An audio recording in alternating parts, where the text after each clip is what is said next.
ಪುಸ್ತಕ ಅಲ್ಲಿಂದ ಶುರು ಮಾಡೋಣ.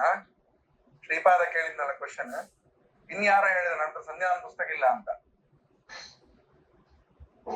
ರೈಟ್. ವಿಷಯ ಏನಂತಂದ್ರೆ ಸಂಧ್ಯಾ ವಂದನೆ ಪುಸ್ತಕ ನಮ್ ಕಡೆ ಎಲ್ಲ ಸಿಗ್ತದೆ. ಬರೀ ತ್ರೈಕಾಲಿಕ ಋಗ್ವೇದ ತ್ರೈಕಾಲಿಕ ಸಂಧ್ಯಾ ವಂದನಂ ಅಂತ ಒಂದು ಪುಸ್ತಕ ಬರ್ತದೆ, ಸಣ್ಣ ಪುಸ್ತಕ. ಅದು ಏನಾಗ್ತದೆ, ನಾನು ಸಣ್ಣಲ್ಲಿ ಈ ಉಪನಯನ ಆದ್ಮೇಲೆ ಅದರಲ್ಲೇ ಕಲ್ತಿದ್ದೆ. ಆಮೇಲೆ ಇಲ್ಲಿ ಬಂದಾಗ ಘಟ್ಟದ ಮೇಲಿನವರೇ ಕೂಡ, ನಮ್ ಕಡೆಯವರು ಕೂಡ ಮಾಡೋದು ಆ ಪುಸ್ತಕದಲ್ಲಿ ಇಲ್ಲ. ಹೆಂಗ್ ಮಾಡ್ಬೇಕೋ ಅದು ಆ ಪುಸ್ತಕದಲ್ಲಿ ಇಲ್ಲ. ಅದು ಏನಾಗಿದೆ ಅಂತಂದ್ರೆ, ಈ ಸ್ಮಾರ್ತರ ಪುಸ್ತಕ ಮೊದಲು ಸಿಗ್ತಾ ಇತ್ತು, ಅದೇ ಕಂಟಿನ್ಯೂ ಆಗಿದೆ ಅಷ್ಟೇ. ಅದರಲ್ಲಿ ಈಗಲೂ ಬೇಗ ತೆಗೆದು ನೋಡ್ರಿ, ಪರಮೇಶ್ವರ ಪ್ರಣಯ ಪರಮೇಶ್ವರ ಪ್ರೀತ್ಯರ್ಥಂ ಅಂತಿರ್ತದ. ಭಾರತೀಯ ರಮಣ ಮುಖ್ಯ ಪ್ರಾಣ ಅಂತರ್ಗತ ಅದು ಎಂಥದೂ ಇಲ್ಲ.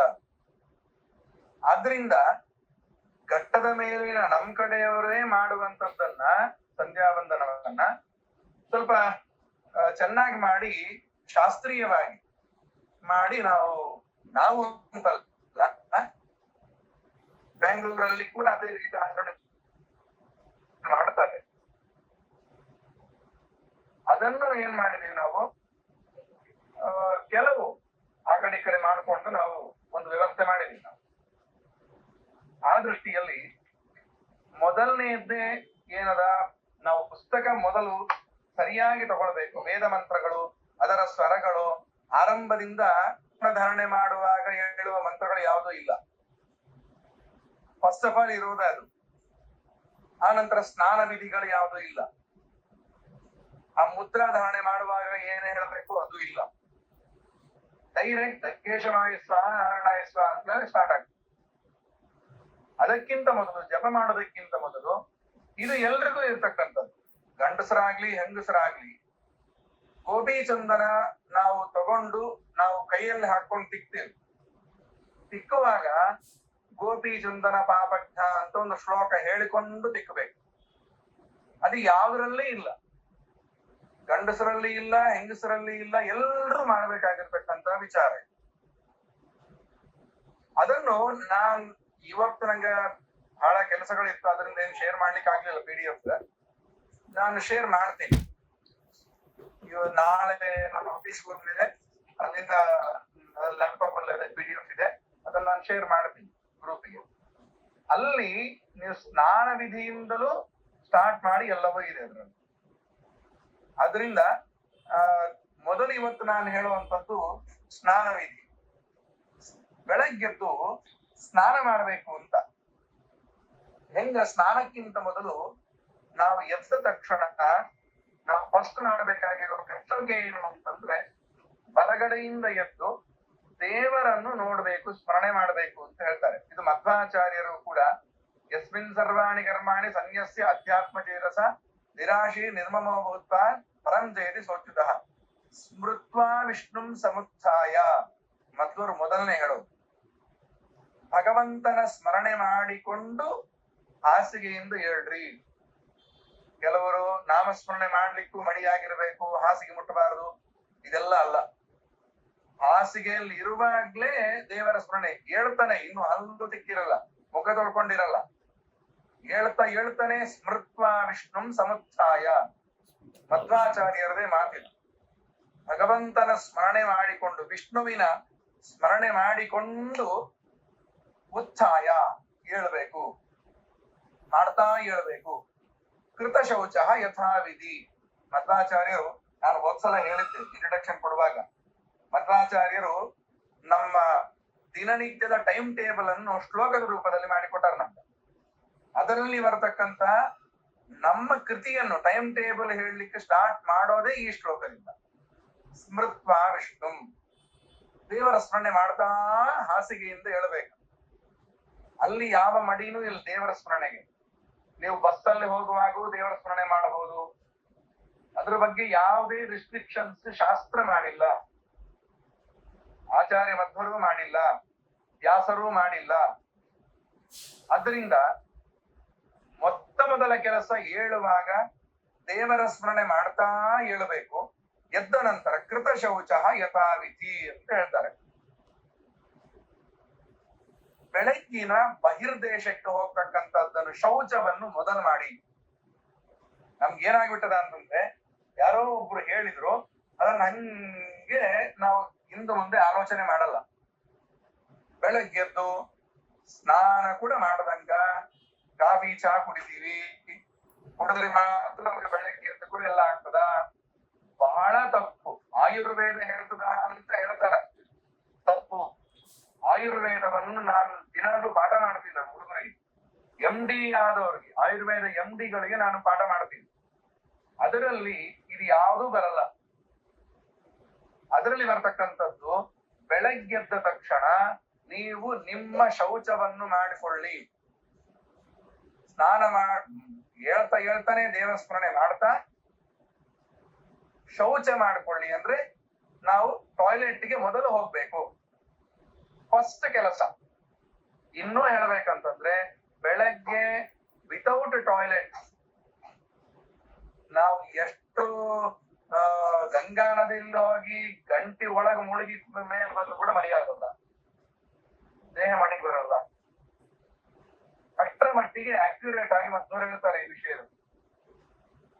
ಅದರಿಂದ ಬೆಳಗ್ಗೆದ್ದು ಉಡುಪಿಯಲ್ಲೆಲ್ಲ ಈಗಿನವರೆಗೂ ಆಕ್ರಮ ಇದೆ. ಘಟ್ಟದ ಮೇಲೆ ಕೂಡ ಮಠಗಳಲ್ಲಿ ಇದನ್ನು ಈಗಲೂ ಸ್ವಾಮಿಗಳ ಹತ್ರ ಇದ್ದವರು ಇದನ್ನು ಅನುಸರಣೆ ಮಾಡ್ತಾರೆ. ಈಗಲೂ ರಾಯ ಭಕ್ತ ಹಾಕುವುದು, ಉತ್ತರ ಮಠ ಸ್ವಾಮಿಗಳ ಹತ್ರ ಇರುವ ಕೆಲಸದವರು, ಮಠ ಕೆಲಸದವರು ಬೆಳಗ್ಗೆ ತಕ್ಷಣ ಫಸ್ಟ್ ನಾವು ದೇವರ ಸ್ಮರಣೆ ಮಾಡ್ತಾ ಎದ್ದು ನಾವು ಶೌಚವನ್ನು ಮಾಡಬೇಕು. ಶೌಚವನ್ನು ಹೋಗಿ ಬಂದ ನಂತರ ದಂತಧಾವನಂ ಕೃತ್ವಾ ಶೌಚಂ ಯಥಾವಿಧಿ ಸಮಾಚಮ್ಯ ಸ್ನಾನಂ ಕುರ್ಯಾತ್ ವಿಧಾನತಃ. ಮಂಗಳಾಚಾರ್ಯರ ಮಾತು. ದಂತಹ ಹುಲ್ಲನ್ನು ಉಜ್ಜಿ ಆ ನಂತರ ಡಿಸ್ಟರ್ಬೆನ್ಸ್ ಬರ್ತಾವ. ಕಾಫಿ ಕುಡಿಬೋದಾ, ಚಹಾ ಕುಡಿಬೋದಾ? ಇಲ್ಲ ಅಂತ. ನಿಮ್ಗೆ ಕೆಲವರಿಗೆ ಇರ್ತದೆ ತಲೆಯಲ್ಲಿ ಏನೋ, ನಾನ್ ಬೆಳಗ್ಗೆ ಕಾಫಿ ಕುಡಿದ್ರೆ ಮಾತ್ರ ನನ್ನ ಮೈಂಡ್ ಫ್ರೆಶ್ ಆಗ್ತದೆ, ಎಲ್ಲ ಕೆಲಸಗಳು ಸರಿ ಆಗ್ತದ, ಚಹಾ ಕುಡಿದ್ರೆ ಸರಿ ಆಗ್ತದ, ಅಥವಾ ಚಹಾ ಅಥವಾ ನೀರು ಕುಡಿದ್ರೆ ನಂಗೆ ಟಾಯ್ಲೆಟ್ ಚೆನ್ನಾಗಿ ಬರ್ತದ. ಇಲ್ಲ, ಅದು ತಪ್ಪು ಅಂತ ಹೇಳ್ತಾರೆ. ಇದು ಆಯುರ್ವೇದವೇ ಹೇಳುತ್ತೆ ಇದು ಸರಿಯಲ್ಲ. ಅದರಿಂದ ನಮ್ಮ ಆಚಾರ್ಯರ ಸಿದ್ಧಾಂತ ಏನು ಅನುಷ್ಠಾನಗಳನ್ನ ಹಿಂಗ್ ಮಾಡ್ರಿ ಅಂತ ಹೇಳ್ತಾರೆ, ಅದು ಮಧ್ವರಿಗೆ ಅವ್ರು ಸರ್ವಜ್ಞರು, ವಾಯುದೇವರವರು, ಅವ್ರಿಗೆ ಗೊತ್ತಿಲ್ಲ ಈ ರೀತಿ ಹೇಳೋದಿಲ್ಲ. ಅವ್ರು ತಿಳಿದವರು ಆಯುರ್ವೇದ ಇದೆ ಅಂತ ಗೊತ್ತು, ನಮ್ಮ ಆರೋಗ್ಯ ಅವ್ರಿಗೆ ಗೊತ್ತಿದೆ. ಅದರಿಂದ ಅಂತವರೇ ಹೇಳ್ತಾರೆ ಸೌತದಂತ ಸಮಾಚಮ್ಯ ಸ್ನಾನಂ ಕುರಿಯ ವಿಧಾನದ. ನಿಜವಾಗಿ ಹೇಳ್ಬೇಕಂತಂದ್ರೆ ದಿನ ಗೆದ್ದು ಸ್ನಾನ ಸ್ಮೃತಿಗಳಲ್ಲಿ ಹೇಳಿರ್ತಕ್ಕಂತ ಸ್ನಾನಗಳನ್ನು ಆ ಕ್ರಮದಲ್ಲಿ ಸ್ನಾನ ಮಾಡ್ಲಿಕ್ಕೆ ಬಂದ್ರೆ ನಮ್ಗೆ ಸ್ನಾನ ಮಾಡ್ಲಿಕ್ಕೆ ಮಿನಿಮಮ್ 40 ಮಿನಿಟ್ಸ್ ಬೇಕು ಸ್ನಾನ ಮಾಡ್ಲಿಕ್ಕೆ. ನಾನು ಹೇಳುದು ಅಷ್ಟರ ಮಟ್ಟಿಗೆ ನಿಯಮಗಳನ್ನು ಹೇಳ್ತಾರೆ ಸ್ನಾನಕ್ಕೆ, ಸ್ನಾನ ಮಾಡ್ಲಿಕ್ಕೆ. ಅದಕ್ಕೆ ಆಚಾರ್ಯರ ಬಗ್ಗೆ ಏನು ಹೇಳಿಕ್ಕೆ ಗೊತ್ತಿಲ್ಲ. ಯಥಾವಿಧಿ ಸ್ನಾನ ವಿಧಾನತಃ, ವಿಧಿ ಹೇಗಿದೆ ಹಂಗೆ ಸ್ನಾನ ಮಾಡಿ ಅಷ್ಟೇ. ಬಾಬಾ ಒಂದ್ ಡೌಟ್ ಕೇಳ್ಬೋದಾ? ಹಾ ಹೇಳಿ. ಈಗ ಬೆಳಿಗ್ಗೆ ಎದ್ದೇಳ ಕರಾಗ್ರಿ ವಸ್ತೆ ಲಕ್ಷ್ಮಿ ಅಂತ ಹೇಳ್ಕೊಂಡ್ ಬಂದಿದಾರ ಸಂಪ್ರದಾಯದಲ್ಲಿ, ಎಲ್ಲ ಮಾಡೋದ? ಮಾಡಿ, ತೊಂದ್ರೆ ಇಲ್ಲ. ಹೇಳ್ತಾ ಮೊದಲು ದೇವರ ಸ್ಮರಣೆ ಮಾಡಿದ ನಂತರ ಇನ್ನೂ ಇದೆ ಅಲ್ಲಿ ವಿಧಿ. ಒಂದು ಮಾತ್ರ ಮಧ್ವರು ಹೇಳ್ತಾರೆ, ಬಲಗೈಯಲ್ಲೇ ಹೇಳ್ಬೇಕು. ಹೆಂಗ್ ಸಿಕ್ಕರೆ ಹಂಗ ಎದ್ದೆ, ಉದ್ದ ಎದ್ದೆ, ಅಡ್ಡ ಎದ್ದೆ ಹಂಗೆಲ್ಲ ಇಲ್ಲ. ಬೋರ್ಲ ಮಲ್ಕೊಂಡು ಎದ್ದೆ ಇಲ್ಲ. ಮಲ್ಕೊಳ್ಳುವಾಗ ಎಡಗೈ ಮೇಲೇನೆ ಮಲ್ಕೊಳ್ಬೇಕು, ಹೇಳುವಾಗ ಬಲಗೈಯಲ್ಲೇ ಹೇಳ್ಬೇಕು. ನೀವು ಎಡಗೈ ಮೇಲೆ ಎದ್ರೆ ಮತ್ತೆ ನಿದ್ದೆ ಬರ್ತದೆ, ಬಲಗೈಯಿಂದ ಎದ್ರೆ ನಿದ್ದೆ ಮತ್ತೆ ಬರೋಲ್ಲ. ನೀವು ಟ್ರೈ ಮಾಡಿರ್ಬೇಕು ಇದನ್ನ. ಹೇಳ್ತಾ ದೇವರ ಸ್ಮರಣೆ ಮಾಡಿದ ನಂತರ ಎದ್ದ ನಂತರ ನಮ್ಗೆ ಏನೆಲ್ಲ ಇದೆ ಅಷ್ಟು ಮಾತ್ರ ಅಲ್ಲ, ಕರಾಗ್ರೇ ಬದ್ದೆ ಲಕ್ಷ್ಮಿ ಶ್ಲೋಕ ಹೇಳ್ಬೇಕು. ಅದರ ನಂತರ ಭೂಮಿಯನ್ನು ಪ್ರಾರ್ಥನೆ ಮಾಡುವ ಶ್ಲೋಕ ಇದೆ. ನಿಮ್ಗೆ RSS ಅಲ್ಲಿ ಇದರ ಬಗ್ಗೆ ತುಂಬಾ ಚೆನ್ನಾಗಿ ಹೇಳಿಕೊಡ್ತಾರೆ. ಸಮುದ್ರ ವಸನೇ ದೇವಿ ಪರ್ವತಸ್ಥನ ಮಂಡಿದೆ ವಿಷ್ಣುಪತ್ನಿ ನಮಸ್ತುಭ್ಯಂ ಅಲ್ವಾ? ದೇವಿಯನ್ನು, ಭೂದೇವಿಯನ್ನು ಎಷ್ಟರ ಮಟ್ಟಿಗೆ ಅಂದ್ರೆ ಭೂದೇವಿಯ ಕರಣ ಇಲ್ಲ ಅಂದ್ರೆ ನಮ್ ಜೀವನವೇ ನಡೆಯೋದಿಲ್ಲ. ನಾವು ಬೆಳಗ್ಗೆದ್ದು ಫಸ್ಟ್ ನಮ್ಮ ಶುದ್ಧಿಗೋಸ್ಕರ ಏನ್ ಮಾಡ್ತೀವಿ, ನಾವು ಅದನ್ನು ಶೌಚ ಮಾಡುದು ಕೂಡ ಅವಳ ಮೇಲೆ ಮಾಡ್ತೀವಿ, ಅಮ್ಮನ ಮೇಲೆ. ಅದರಿಂದ ಮೊದಲು ಪಾದಸ್ಪರ್ಶಂ ಕ್ಷಮಸ್ವಮೆ ಅಂತ ಪ್ರಾರ್ಥನೆ ಮಾಡಿಕೊಂಡು ಉತ್ತಿಷ್ಟ ಗೋವಿಂದ. ನಾನು ಯಾಕೆ ವಿಸ್ತಾರವಾಗಿ ಹೇಳ್ತಾ ಇಲ್ಲ ಅಂತಂದ್ರೆ, ಇನ್ನೂ ನಿಯಮ ಇದೆ. ಶ್ರೀಪಾದ ಕೇಳಿದ ಪ್ರಶ್ನೆಗೆ ನಾನು ಮುಂದೆ ಅದರ ಬಗ್ಗೆನೇ ವಿವರಣೆ ಕೊಡ್ತಾ ಹೋಗ್ತೀನಿ. ಯಾಕೆ ಮಂಗಲಾಷ್ಟಕವೇ ಮೊದಲು ಪಾಠ ಮಾಡ್ಬೇಕು ಅಂತ ಅನ್ಕೊಂಡಿವಿ ಅಂತಂದ್ರೆ ಇದು ಕಾರಣ. ಬೆಳಗ್ಗೆ ಎದ್ದ ತಕ್ಷಣ ನಾವು ಕೈಕಾಲು ತೊಳ್ಕೊಂಡು ಬಂದು ಹಲ್ ತಿಕ್ಕಿ ಬಂದು ದೇವರದ್ರಿಗೆ ಅಥವಾ ಪಡಸಾಲೆಯಲ್ಲಿ ಅಥವಾ ನಮ್ ಕೆಲಸ ಏನೋ ಕಸ ಬಳಕಂತನೋ, ಹೆಂಗಸರು ಕೂಡ ಕಸ ಬಳಕಂತನೋ ಅಥವಾ ಏನೋ ಏನ್ ಮಾಡ್ತಾ ಇದ್ರು ಈ ಲಕ್ಷ್ಮೀರ್ಯಸ್ಯ ಪರಿಗ್ರಹ ಅಂತ ಈ ಮಂಗಲಾಷ್ಟಕವನ್ನ ಹೇಳ್ತಾ ಕೆಲಸ ಮಾಡಿ, ಏನ್ ತೊಂದ್ರೆ ಇಲ್ಲ. ಗೋಪಾಲದಾಸರು ಇದ್ರಂತೆ, ಅವರು ಉತ್ತನೂರಲ್ಲಿ ಇರ್ಬೇಕಾದ್ರೆ ಬೆಳಗ್ಗೆ ಎದ್ದ ತಕ್ಷಣ ನರಸಿಂಹದೇವರ ಗುಡಿಯನ್ನು ಕಸ ಬಳಿತಾ ಇದ್ರಂತ. ಏನ್ ಹೇಳ್ತಾ ಮಂಗಲಾಷ್ಟಕವನ್ನ ಹೇಳ್ತಾ ಕಸ ಬಳಿತಾ ಇದ್ರಂತ. ಅಲ್ಲಿಯ ಚರಿತ್ರೆಯಲ್ಲಿ ಬರ್ತದಂತ. ಅದರಿಂದ ಮಂಗಲಾಷ್ಟಕ ಆಗ್ಲಿ, ಬೆಳಗ್ಗೆ ದೇವತಾ ಪ್ರಾರ್ಥನೆಗಳು ಅಂತದೆ ಇನ್ನೂ ಇದೆ, ಬರೀ ಮಂಗಲಾಷ್ಟಕ ಅಲ್ಲ. ದಧಿವಾಮನ ಸ್ತೋತ್ರ ಬೆಳಗ್ಗೆ ಎದ್ದು ಹೇಳಬೇಕು, ದಧಿವಾಮನ ಸ್ತೋತ್ರ. ಆಮೇಲೆ ವಾದಿರಾಜರ ಒಂದು ಸ್ತೋತ್ರ ಮಾಡಿಕೊಂಡು ಪ್ರಾತಃ ಸ್ತೋತ್ರ ಅಂತಲೇ ಇದೆ, ಪ್ರಾತಃ ಭಜಾಮಿ ಅಂತ ಬರ್ತದ ಆರಂಭದಲ್ಲಿ. ಇದನ್ನು ಹೇಳ್ತಾ ನಾವು ಏನ್ ಮಾಡ್ಬೇಕಂದ್ರೆ ಒಂದೇ ದಿವಸ ಎಲ್ಲ ಹೇಳಲಿಕ್ಕೆ ಆಗುದಿಲ್ಲ, ಅಷ್ಟು ಟೈಮು ಇರೋದಿಲ್ಲ ನಮ್ಗೆ. ಅದಕ್ಕೇನ್ ಮಾಡುದು, ಇವತ್ತು ಮಂಗಲಾಷ್ಟಕ, ನಾಳೆ ಪ್ರಾತಃ ಸ್ತೋತ್ರ, ನಾಡಿದ್ದು ದಧಿವಾಮನದ ಸ್ತೋತ್ರ. ಹಿಂಗೆ ಒಂದೊಂದ್ ದಿನಕ್ಕೆ ನಾವು ಒಂದೊಂದನ್ನು ಮಾಡ್ಕೊಂಡು ಬಂದೇವು ಅಂತಂದ್ರೆ ನಮ್ಗೆ ಒಂದೆರಡು ತಿಂಗಳೊಳಗೆ ಎಲ್ಲಾ ಶ್ಲೋಕಗಳು ಪಾಠ ಬಂದ್ಬಿಡ್ತು. ದಿನ ಹೇಳ್ತಾ ಈ ರೀತಿ ಇವನ್ನೆಲ್ಲ ಇಷ್ಟ ಮಾತ್ರ ಅಲ್ಲ, ನಮ್ಮ ಪರಂಪರೆ ಎಲ್ಲ ಗುರು ಪರಂಪರೆ ಹೇಳ್ಕೊಂಡು ಕೂತ್ರೆ ಬಿಡ್ತದಲ್ಲ. ಗುರು ಪರಂಪರೆಯಲ್ಲಿ ಕೆಲವು ಪ್ರಧಾನವಾಗಿ ಆಚಾರ್ಯ ಮಧ್ವರ ಸಿದ್ಧಾಂತದಲ್ಲಿ ಯಾರ್ಯಾರು ಪ್ರಧಾನರಾಗಿ ಬಂದಿದ್ದಾರೆ, ಆಚಾರ್ಯ ಮಧ್ವರ ಆಗ್ಬೋದು, ಟೀಕಾರಾಯರಾಗ್ಬೋದು, ವಾದಿರಾಜರಾಗ್ಬೋದು, ವಿಜಯಧ್ವರ ಚಿತ್ತರಾಗ್ಬೋದು, ವ್ಯಾಸರಾಜರು, ಶ್ರೀಪಾದರಾಜರು, ಹಾಗೆ ರಾಯರು, ಹೀಗೆ ಪ್ರಧಾನರಾಗಿ ಒಂದೊಂದು ಕರ್ತವನ್ನು ತಗೊಂಡು ನಾವೆಲ್ಲ ಹೇಳ್ಕೊಂಡು ತಂದೆವು ಅಂತಂದ್ರೆ ಅದೇ ನಮ್ಗೆ ನೀವು ಹಂಗ್ ಮಾಡಿ ನೋಡಿ ಒಂದೆರಡು ಸಲ ನಿಮ್ಗೆ ಅವತ್ತು ಬೆಳಗ್ಗಿಂದ ರಾತ್ರಿವರೆಗೆ ನಿಮ್ ಜೀವನ ಹೆಂಗ ಆಗ್ತದೆ ಅಂತ ನೀವೇ ಹೇಳ್ತೀನಿ. ನಿಮ್ದು ಬೆಳಗ್ಗಿಂದ ಎಲ್ಲ ಕಾರ್ಯಕ್ರಮ ಚೆನ್ನಾಗಿ ಏನೆಲ್ಲ ಟೆನ್ಷನ್ಸ್ ಇದ್ರೆ ಎಲ್ಲವೂ ಸರಿ ಆಗ್ತಾ ಆಟೋಮೆಟಿಕ್ ಬರ್ತದೆ, ಒಮ್ಮಿಂದೊಮ್ಮೆ ಆಗೋದಿಲ್ಲ. ಎಲ್ಲವೂ ಸರಿ ಆಗ್ತಾ ಬರ್ತದೆ, ನಿಮ್ಗೆ ಫ್ರೆಶ್ನೆಸ್ ಗೊತ್ತಾಗುತ್ತೆ ಒಳಗಿಂದ. ಅಷ್ಟಿಷ್ಟು ಹೇಳಿ ನೀವು ಸ್ನಾನಕ್ಕೆ ಹೋದ್ರಿ ಅಂತಂದ್ರೆ ಸ್ನಾನ ಮಾಡಿದ ಕೂಡಲೇ ಏನೋ ಒಂದು ಫ್ರೆಶ್ನೆಸ್ ಹೇಳಲಿಕ್ಕೆ ಆಗೋದಿಲ್ಲ, ಅದು ಬರ್ತದೆ. ಅದರಿಂದ ಇಷ್ಟೆಲ್ಲ ತುಂಬಾ ಸಪ್ತ ಕ್ಷೇತ್ರಗಳು, ಮೋಕ್ಷದಾಯಕ ಕ್ಷೇತ್ರಗಳು, ಶ್ಲೋಕಗಳಿದ್ದಾವೆ. ಇದನ್ನೆಲ್ಲ ಹೇಳಿಕೊಂಡು ನಾವು ಬೆಳಗ್ಗೆ ಏಳ್ಬೇಕು ಅಂತ ಹೇಳ್ತಾರೆ. ಸಕಲ ಗ್ರಹಗಳು ನೀನೆ ಸರಸಿದಾಕ್ಷ ನಿಖಿಲ ರಕ್ಷಕ ನೀನೆ ವಿಶ್ವವ್ಯಾಪ್ತಕ. ಇನ್ನೂ ಒಂದು ಹೇಳ್ತೀನಿ, ಪ್ರಸಂಗ ಬಂತು ಅಂತ ಹೇಳಿಬಿಡ್ತೀನಿ. ಗಂಡಸರು ಬೆಳಿಗ್ಗೆ ಹಾಸಿಗೆಯಿಂದ ಎದ್ದ ಮೇಲೆ ಹಂಗೆ ನೇರ ಹೋಗಿ ಹಲ್ ತಿಕ್ಕಿದ ಮೇಲಾದ್ರೂ ಕೂಡ ನೇರ ಹೋಗಿ ದೇವರ ಮನೆಗೆ ಹೋಗಂಗಿಲ್ಲ. ದೇವರ ಮನೆಗೆ ಹೋದ್ರು ದೇವರ ಕಟ್ಟಿ ಮುಟ್ಟೋಂಗಿಲ್ಲ. ದೀಪ ಹಚ್ಚೋದಕ್ಕೆ ಮತ್ತೆ ರಾತ್ರಿ ದೀಪ ಕಡಿಯುವ. ಅದಕ್ಕೆ ಮುಂದೆ ಹೇಳ್ತೀನಿ ಕೇಳ. ಆದ್ರೆ ಮನೆಯ ಹೆಂಗಸರೇನಿದ್ದಾರೆ, ಮನೆಯ ಹೆಂಗಸರು ಬೆಳಗ್ಗೆ ಹಾಸಿಗೆಯಿಂದ ಎದ್ದು ಹಲ್ ತೊಳೆದು ಕೂಡ್ಲೆ ದೇವರ ಕಟ್ಟಿನೂ ಮುಟ್ಟಬಹುದು. ಯಾವ ಬಟ್ಟೆಯಲ್ಲಿ ಮನೆಗಿರ್ತಾರೆ ಅದೇ ಬಟ್ಟೆಯಲ್ಲಿ ಹೋಗಿ ಮುಟ್ಟಬಹುದು. ಹೆಂಗಸರಿಗೆ ಅಷ್ಟು ಫ್ಲೆಕ್ಸಿಬಿಲಿಟಿ ಕೊಟ್ಟಿದ್ದಾರೆ ಭಗವಂತ. ಅದಕ್ಕೋಸ್ಕರ ನಮ್ಮಲ್ಲೊಂದು ಕ್ರಮ ನಂಗೆ ಗೊತ್ತಿದ್ದಿಲ್ಲ. ಮನೆಯಲ್ಲಿ ನಮ್ಮ ಅಜ್ಜಿ ಹೇಳ್ತಾ ಇದ್ರು, ಗಂಗವಜ್ಜಿ, ಏನು ಅಂತಂದ್ರೆ ಮನೆಯಲ್ಲಿ ನಮ್ಮ ಅಮ್ಮ ಕೂಡ ಅಮ್ಮಮ್ಮನ ಹೇಳ್ತಾ ಇದ್ರು, ಬೆಳಗ್ಗೆ ಎದ್ದ ತಕ್ಷಣ ಅವ್ರು ಹೋಗಿ ಏನ್ ಮಾಡ್ಬೇಕು, ಹೆಂಗಸರು ಮನೆಯಲ್ಲಿ ದೀಪ ಮೊದಲು ಹಚ್ಬೇಕು. ಆ ಕೆಲಸ ಅವರು. ನವರಾತ್ರಿಯಲ್ಲಿ ದೀಪ ಏನಾದ್ರು ನಂದು ಪ್ರಸಂಗ ಬಂತು ಅಂತಂದ್ರೆ ದೀಪ ಹಾಕಿರ್ತೀವಿ ನಾವು. ದೀಪ ಯಾವಾಗ್ಲೂ ಉರಿತಾನೆ ಇರ್ಬೇಕು. ಏನ್ ಮಾಡ್ತೀವಿ, ನಾವೇ ಹೋಗಿ ಹಚ್ತೀವಿ ಅಂತಂದ್ರೆ ಪುನಃ ಹೋಗಿ ಸ್ನಾನ ಮಾಡಿ ಬರ್ಬೇಕು ನಾವು. ಆದ್ರೆ ಹೆಂಗಸರಿಗೆ ದಾವಳಿ ತರ ಉಟ್ಕೊಂಡು ಹೋಗಿ ಸರಿ ಮಾಡಿ ದೀಪ ಹಚ್ಚಿ ಬರ್ಬೋದು. ಅವರು ನಿತ್ಯ ಮುತ್ತೈದೆಯರು ಅಂತ, ಅವರಿಗೆ ಮುತ್ತೈದೆಯರಿಗೆ ಈ ಒಂದು ಒಳ್ಳೆ ಅವಕಾಶಗಳು ಇದು ಭಗವಂತ ಮಾಡಿಕೊಟ್ಟ ವ್ಯವಸ್ಥೆಗಳಿವೆಲ್ಲ ಹೆಂಗಸರಿಗೆ. ಅದರಿಂದ ನಮ್ಗಿಂತಲೂ ಕೂಡ ನಿಜವಾಗಿ ಹೇಳ್ಬೇಕು ಅಂತಂದ್ರೆ ಗಂಡಸರಿಗಿಂತಲೂ ಕೂಡ ಸ್ವಲ್ಪ ಪಾವಿತ್ರ್ಯವನ್ನು, ಶುಚಿತ್ವವನ್ನು ಭಗವಂತ ಆಟೋಮೆಟಿಕಲ್ಲಿ ಇನ್ಬಿಲ್ಟ್ ಆಗಿ ಅವರಿಗೆ ಕೊಟ್ಟಿದ್ದಾನೆ. ಅದರಿಂದ ಬೆಳಗ್ಗೆದ್ದು ಮನೆಯಲ್ಲಿ ಗಂಡ ಹೆಂಡತಿ ಇಬ್ಬರು ಅವರಿಬ್ಬರು ಮಾತ್ರ ಪ್ರಧಾನವಾಗಿ ಬೆಳಗ್ಗೆ ಬೇಗ ಎದ್ದಿಲ್ಲ. ಇಷ್ಟೆಲ್ಲ ಮಾಡ್ತಾ ಬರ್ರಿ, ಆಟೋಮ್ಯಾಟಿಕ್ ನಿಮ್ಮನ್ನ ನೋಡಿ ನಿಮ್ ಮಕ್ಕಳು ಹಂಗೆ ಮಾಡ್ತಾರೆ. ನೀವು ಪ್ರತ್ಯೇಕ ಅದ್ರ ಬಗ್ಗೆ ಹೊಡ್ಕೊಂಡು ಹೇಳ್ಬೇಕಾಗಿಲ್ಲ. ನಮ್ದು ಅಲ್ಲೇ ಸಮಸ್ಯೆ, ನನ್ನನ್ನು ಸೇರಿಸ್ಕೊಂಡು ನಾ ಹೇಳ್ತಾ ಇದ್ದೀನಿ, ನಮ್ದು ಅಲ್ಲೇ ಸಮಸ್ಯೆ. ಮೃತ್ತಿಕಾ ಧಾರಣೆ ಮಾಡ್ಬೋದಾ ಬೆಳಿಗ್ಗೆ ಮುಖ ತೊಳ್ಕೊಂಡ್ಮೇಲೆ? ಯಾವ ಮೃತ್ತಿಕೆ? ತುಳಸಿ ಮೃತ್ತಿಕೆ ಮಾಡ್ಲೇಬೇಕು. ಅದು ಮುಂದೆ ಹೇಳ್ತೇನೆ. ಸ್ನಾನ ವಿಧಿಯಲ್ಲಿ ಹೇಳುವಾಗ ಅದು ವಿಸ್ತಾರವಾಗಿ ಬರ್ತದೆ. ಅಲ್ಲೊಂದು ವರಾಹ ದೇವರ ಪ್ರಾರ್ಥನೆ ಮಾಡ್ಲಿಕ್ಕಿದೆ, ಪೃಥ್ವಿಯ ಪ್ರಾರ್ಥನೆ ಮಾಡ್ಬೇಕು. ಮಾಡ್ಕೊಂಡು ಆ ಮೃತ್ತಿಕೆಯನ್ನು, ತುಳಸಿ ಮೃತ್ತಿಕೆ ಮಾತ್ರ ಅಲ್ಲ, ಸೆಗಣಿ, ಗೋಮಯವನ್ನು ಎರಡನ್ನು ಒಟ್ಟು ಮಾಡಿ, ನಮ್ಗೊಂದು ದೃಷ್ಟಾಂತ ಹೇಳ್ತೇನೆ. ಯತಿಗಳಿದ್ದಾರೆ ಸ್ವಾಮಿಗಳು, ಅವರು 2 ತಿಂಗಳಿಗೆ ಒಂದ್ಸಲ ಹುಣ್ಣಿಮೆ ದಿವಸ ಕ್ಷೌರ ಮಾಡಿಸ್ಕೋತಾರೆ ಎಲ್ಲ. ಅದನ್ನು ಭದ್ರಾಕರಣ ಅಂತ ಒಳ್ಳೆಯ ಶಬ್ದ ಇದೆ ಅದಕ್ಕೆ. ನಾವು ಕ್ಷೌರ ಅಂತ ಸ್ವಾಮಿಗಳಿಗೆ ಹೇಳಲಿಕ್ಕಿಲ್ಲ, ಭದ್ರಾಕರಣ ಅಂತ ಕರೀತಾರೆ. ಅಲ್ಲಿ ಅವ್ರು ಆ ರೀತಿ ಮಾಡಿಸ್ಕೊಂಡ ನಂತರ ಅವರು ಶುದ್ಧ ಆಗೋದು ಹೆಂಗ?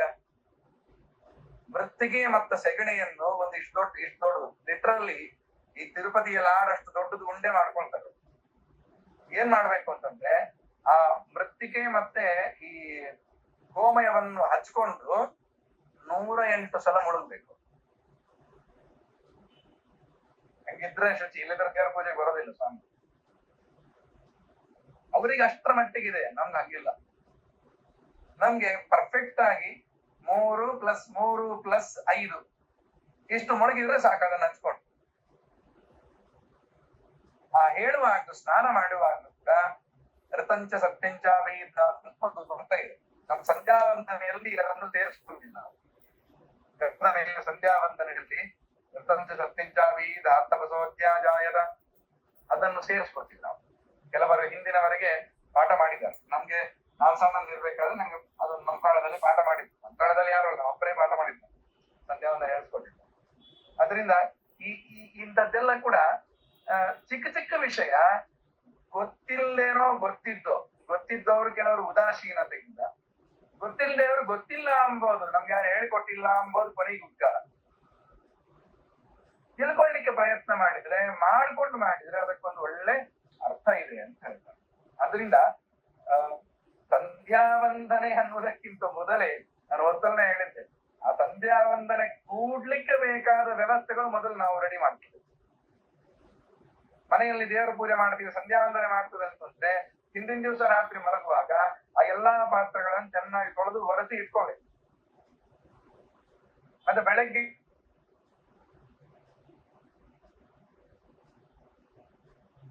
ನಾವು ನಮ್ಗೊಂದು ವಾರ್ಡನ್ ಇತ್ತು, ನಾವು ಗುರುಕುಲದಲ್ಲಿದ್ದಾಗ, ಸಿದ್ದರಾಮಾಚಾರ್ಯ ಅಂತ. ಅವ್ರು ಬೆಳಗ್ಗೆ ಎದ್ದು ನಾವು ಇದೇ ಕೆಲಸ ಎಲ್ಲ ಶೌಚ ಮಾಡಿ ದಂತಧಾವನೆಲ್ಲ ಮಾಡ್ಕೊಂತ ಅಂದ್ರೆ ಹಲ್ಲು ಉಜ್ಜೆಲ್ಲ ಬಂದ ನಂತರ ಅವರು ನಾವೆಲ್ಲ ಎದ್ದೀವೋ ಇಲ್ಲೋ ಅಂತ ಅವ್ರು ನೋಡ್ಬೇಕು. ನಾವು ನಮ್ಮನ್ನ ಎಲ್ಲ ಎಬ್ಬಿಸ್ಲಿಕ್ಕೆ ಅಂತ ಬೆಲ್ಲ ಹೊಡಿತಾರೆ, ಹೇಳಲೇಬೇಕು. ಯಾರ್ಯಾರೆಲ್ಲ ನಾವು ಎಲ್ಲಾ ಕಡೆ ಇರ್ತದ, ಎಲ್ಲಾದ್ರೂ ಕೊಚ್ಚಿಟ್ಕೊಂಡು ನಿಂತಿ ಮಾಡೋದು ಎಲ್ಲ ಇರ್ತವ. ಆನಂದ ಎಲ್ಲ ಬಂದ ಮಂತ್ರ ಹೇಳ್ತಾ ಬರೋರು. ಸುಮ್ನೆ ಅಲ್ಲ, ಅವರು ಪೂಜೆ ಮಾಡುವ ತಂಬಿಗೆ, ಪಾತ್ರೆ, ಹುಣಸೆ ಹಣ್ಣು ಹಿಂಗೆ ದಿಕ್ಕಂತ ಇಡೀ ಮಠ ತಿರುಗ್ತಾ ಇತ್ತು ಮಂತ್ರ ಹೇಳಿಕೆಂತ. ನಮ್ಗೆ ಆ ಮಂತ್ರ ಶಬ್ದ ಕೇಳಿದ್ರು ಆಚಾರ ಬಂದ್ರ ಬಂದು ಓಡಿದ್ರು.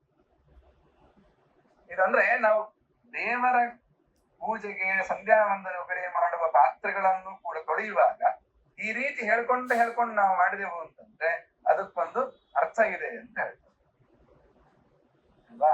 ಅದರಿಂದ ಈ ರಮೇಶ ಸ್ತುತಿ ನಾನಾಗ ಹೇಳೋದು ಮರ್ತದೆ. ಪ್ರಾತಃ ಭಜಾಮಿ ಅಂತ ಪ್ರಾತಃ ಸ್ತೋತ್ರ ವಾದಿರಾಜರು ಬಂದದ್ದು ರಮೇಶ ಸ್ತುತಿ ಅಂತ ಕರೀತಾರೆ. ಹಿಂಗೆ ಇವನ್ನೆಲ್ಲ ಹೇಳ್ಕೊಂಡು ನಮ್ ಕಡೆ ಒಂದು ಬಂದಿದೆ. ಸ್ನಾನ ಮಾಡಿದ ಕೂಡಲೇ ಬಚ್ಚನ ಮನೆಯಿಂದ ಹೊರಗೆ ಬರ್ಬೇಕಾದ್ರೆ ವೆಂಕಟೇಶ ಸ್ತೋತ್ರನೋ ಹೇಳ್ಕೊಂಡು ಬರ್ತೀವಿ ನಾವು. ಅದೊಂದು ಎಲ್ಲರಲ್ಲಿ ಉಳ್ಕೊಂಡಿದೆ ಅಂತ ಅನ್ಕೊಳ್ತೀವಿ ನಾವು. ಎಲ್ಲರ ಮನೆಯಲ್ಲಿ ಎಲ್ಲರಲ್ಲಿ ಸ್ವಲ್ಪ ಸ್ವಲ್ಪ ಉಳ್ಕೊಂಡಿದೆ ವೆಂಕಟೇಶ ಸ್ತೋತ್ರನೋ. ಇನ್ನು ಕೆಲವರು ವಾಯುಸ್ತುತಿ ಹೇಳ್ಕೊಂಡು ಬರ್ತೇವೆ, ಶುದ್ಧಿಗೆ ಅಂತ, ಪವಿತ್ರರಾಗ್ಬೇಕು ಅಂತ. ಹೀಗೆ ಒಂದೊಂದು ಸ್ನಾನಕ್ಕೆ ಸಂಬಂಧಪಟ್ಟಂತೆ ನಾವು ನಿಜವಾಗಿ ಅದೇ ದೊಡ್ಡ 2-3 ಕ್ಲಾಸ್ ಆಗ್ತಾವ. ಸ್ನಾನ ಹೆಂಗ್ ಮಾಡ್ಬೇಕು ಅದ್ರದ್ದು 2-3 ಕ್ಲಾಸ್ ಆಗ್ತದೆ. ಸ್ನಾನ ಸಂಕಲ್ಪ ಮಾಡ್ಬೇಕಂತ ಹೇಳ್ತಾರಲ್ಲ, ಒಂದು ಶುದ್ಧಿ ಸ್ನಾನ ಆದ್ಮೇಲೆ ಮಾಡ್ಬೇಕು, ಸ್ನಾನಕ್ಕಿಂತ ಮೊದಲೇ ಸಂಕಲ್ಪ ಮಾಡ್ಬೇಕು, ಒಮ್ಮೆ ಮುಳುಗಬೇಕು. ಅದನ್ನೇ ಆಗ ಹೇಳಿದ್ದು 3 + 3 + 5 ಅಂತ. 3 ಸಲ ಮೊದಲು ಮುಳುಗಿದ ನಂತರ ಸಂಕಲ್ಪ ಬರ್ಸ್ಕೊಂಡು ಮಾಡಬೇಕು. ಅದು ಕೂಡ ಇದೆ. ನೀವು ಎಲ್ಲಿಯಾದ್ರೂ ನದಿಗಳಲ್ಲೋ ಸರೋವರದಲ್ಲೋ ಉದಾಹರಣೆ ನಮ್ಗೆ ಒಂದು 3 ಸಲ ಮುಳುಗ್ತೀವಿ, ಹಂಗೆ ತಲೆಯಲ್ಲಿ ನೀರು ಸುರಿತಾ ಇರ್ತದ. ಆ ಸುರಿತಾ ಇರುವಂತೆನೆ ನಾವು ಸಂಕಲ್ಪ ಮಾಡ್ತೀವಿ. ಆ ರೀತಿ ಸಂಕಲ್ಪ ಮಾಡೋದು, ಆ ರೀತಿ ತರ್ಪಣ ಕೊಡೋದು ಅಧಿಕಾರ ಇರುವಾಗ ಮಾತ್ರ. ಅಪ್ಪ ಅಮ್ಮ ಇಲ್ದವ್ರು ಮಾತ್ರ ಹಂಗ್ ಮಾಡ್ಬೇಕು. ಅಧಿಕಾರ ಇಲ್ದವರು ಅಥವಾ ಎಲ್ರು ಕೂಡ ಮೊದಲು 3 ಸಲ ಸ್ನಾನ ಮಾಡಿ ಮುಳುಗಿ, ಎಲ್ಲ ಕಡೆ ಪ್ರತಿನಿತ್ಯ ಮುಳುಗುವಂತ ವ್ಯವಸ್ಥೆ ಇರುವುದಿಲ್ಲ. ಎಲ್ಲ ಬಾತ್ರೂಮ್ಗಳೇ, ಎಲ್ಲ ಬಚ್ಚಲು ಮನೆಗಳಿಗೆ ಸ್ನಾನ ಮಾಡೋದು. ಕನಿಷ್ಠ ಪಕ್ಷ 3 ಸಲ 3 ಜಗ್ ತಲೆ ಮೇಲೆ ಹಾಕೊಂಡು ಸಂಕಲ್ಪ ಮಾಡಿ, ಆನಂದ ಒರೆಸ್ಕೊಂಡು ಸಂಕಲ್ಪ ಮಾಡಿ ತಲೆ ಮೇಲೆ ಮಾಡ್ಬೇಕು. ಗಂಡಸರಿಗಿದೊಂದು ಪ್ರತಿ ದಿವಸ ಪ್ರತಿ ಒಬ್ಬನು ತಲೆ ಮೇಲೆ ಮಾಡ್ಬೇಕು. ನಮ್ಮ ಹತ್ರ ಒಂದು ಶಾಠ್ಯ ಇದೆ, ಹೆಂಗಸರಿಗೆಲ್ಲ. ಹುಡುಗ ನಿತ್ಯ ದಿನ ತಲೆ ಮೇಲೆ ಸ್ನಾನ ಬೇಡ ಅಂತ ಹೇಳ್ತಾರೆ. ಇಲ್ಲ, ಗೋಪಿ ಚಂದನ ಹಚ್ಕೊಳ್ಳಿಕ್ಕೂ ಅಧಿಕಾರ ಬರೋದಿಲ್ಲ ತಲೆ ಮೇಲೆ ಸ್ನಾನ ಮಾಡ್ಲಿಲ್ಲ ಅಂದ್ರೆ. ಪ್ರತಿ ದಿವಸ ಗಂಡಸರು ತಲೆ ಮೇಲೆ ಸ್ನಾನ ಮಾಡ್ಲೇಬೇಕು. 3 ಜಗ್ ತಲೆ ಮೇಲೆ ಸ್ನಾನ ಮಾಡಿದ ನಂತರ ತಲೆ ಬೆನ್ನು ಒರೆಸ್ಕೊಂಡು, ಫಸ್ಟ್ ಬೆನ್ನು ಆಮೇಲೆ ತಲೆ. ಅದು ಕೂಡ ಯಾಕೆ ಅಂತ ಹೇಳ್ತಾರೆ, ಅದು ಕೊನೆಗೆ ಹೇಳ್ತೀನಿ ನಾನು. ಬೆನ್ನು ತಲೆ ಒರೆಸ್ಕೊಂಡು ನಾವು ಸಂಕಲ್ಪ ಮಾಡಿ, ಸ್ನಾನ ಸಂಕಲ್ಪ ಮಾಡಿ, ಆ ನಂತರ ಪುನಃ 3 ಸಲ ಮುಳುಗಬೇಕು. ಅಲ್ಲಿ ಮೃತ್ತಿಕಾ ಇದನ್ನೆಲ್ಲ ಹಚ್ಕೊಂಡು 3 ಸಲ ಮುಳುಗಬೇಕು. ಅದಾದ್ಮೇಲೆ ಈ ರತಂಚ ಸತ್ಯಂಚ ಅಂತ ಆಗ ಮಂತ್ರ ಹೇಳಿದೆ ನಾನು, ವೇದ ಮಂತ್ರ. ಆ ಮಂತ್ರ ಹೇಳ್ಕೊಂಡು 5 ಸಲ ಮುಳುಗಿ ಎದ್ದ ನಂತರ ಹೇಳ್ಬೋದಾ ಅದು? ಬಾತ್ರೂಮ್ ಅಲ್ಲಿ ಹೇಳ್ಬೋದಾ ವೇದ? 100% ಹೇಳು. ನಮ್ಮ ಅನುಸಂಧಾನ ಪ್ರಧಾನ ಅಷ್ಟೇ. ನಾ ಇನ್ನೊಂದು ತಲೆ, ಟಾಯ್ಲೆಟ್ ಬಾತ್ರೂಮ್ 2 ಒಂದೇ ಅಲ್ಲಲ್ಲ?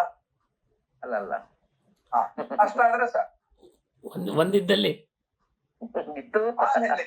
5 ಸಲ ಸ್ನಾನ ಮಾಡಿದ ಮೇಲೆ ಕೆಲವು ಇರ್ತದ, ಏನ್ ಮಾಡೋಂಗಿಲ್ಲ ಅದು.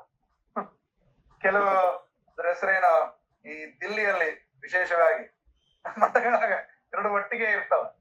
ಅಂತ ಪ್ರಸಂಗದಲ್ಲಿ ನೀನು ಹೊರಗೆ ಬಂದ ನಂತರ, ಅಲ್ಲಿಂದ ಹೊರಗೆ ಬಂದ ನಂತರ ಸ್ಟಾರ್ಟ್ ಮಾಡಿ. ಮತ್ತ ಕೈಯನ್ನು ಎಲ್ಲಿ ಅವಕಾಶ ಇದೆನೋ ಅಲ್ಲಿ ಹೇಳ್ತಾ ಇದ್ದೀನಿ. ಕೈಯನ್ನು, ಇದು ಶಂಖ ಮುದ್ರೆ ಅಂತ ಹೇಳ್ತಾರೆ. ಹಿಂಗಿದೆಯಾ?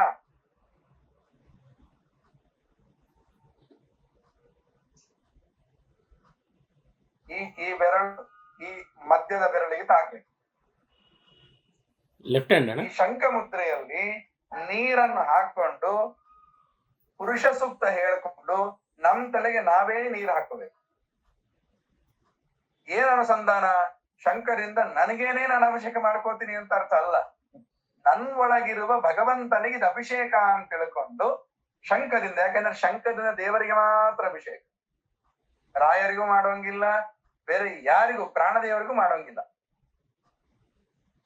ಭಗವಂತನಿಗೆ ಮಾತ್ರ ಶಂಖದಿಂದ ಅಭಿಷೇಕ. ಉಳಿದವರಿಗೆ ಶಂಖಕ್ಕೆ ತಾಕಿಸಿ ಬರೀ ಲೋಟದಿಂದಲೇ ಪಂಚಪಂಚಾಮೃತ ಅಭಿಷೇಕ ಮಾಡೋದು. ಪ್ರಾಣದೇವರಿಗೆ ಸಹಿತ ಶಂಖದಿಂದ ದೇವರಿಗೆ ಮಾತ್ರ. ಅದು ಲಕ್ಷ್ಮೀ ಸನ್ನಿಧಾನ. ಅದರಲ್ಲಿ ಲಕ್ಷ್ಮೀ ಸೇವೆ ಮಾಡೋದು ಭಗವಂತನಿಗೆ ಮಾತ್ರ, ಬೇರೆ ಯಾರಿಗೂ ಅಲ್ಲ. ಅದಕ್ಕೆ ನಮ್ದೊಂದು ಕ್ರಮ ಇದೆ. ಮಂಗಳಾರತಿ ಮಾಡ್ಬೇಕಾದ್ರೆ ಆ ಮಂಗಳಾರತಿಯನ್ನು ಶಂಖಕ್ಕೆ ತಾಗಿಸಿ ಮಾಡುದು. ಯಾಕೆ? ನಾನ್ ಮಾಡೋದಲ್ಲ, ಲಕ್ಷ್ಮಿ ಮಾಡ್ತಾಳ. ಅವಳಿಗೆ ಮಾತ್ರ ಅಧಿಕಾರ. ಆ ಅರ್ಥದಲ್ಲಿ ಈ ಶಂಖ ಮುದ್ರೆಯನ್ನು ಮಾಡಿಕೊಂಡು ನಮ್ಮೊಳಗಿರುವ ಭಗವಂತನಿಗೆ ಇದ್ದೇ ಇದ್ದಾನೆ ಗ್ಯಾರಂಟಿ ದೇವರು,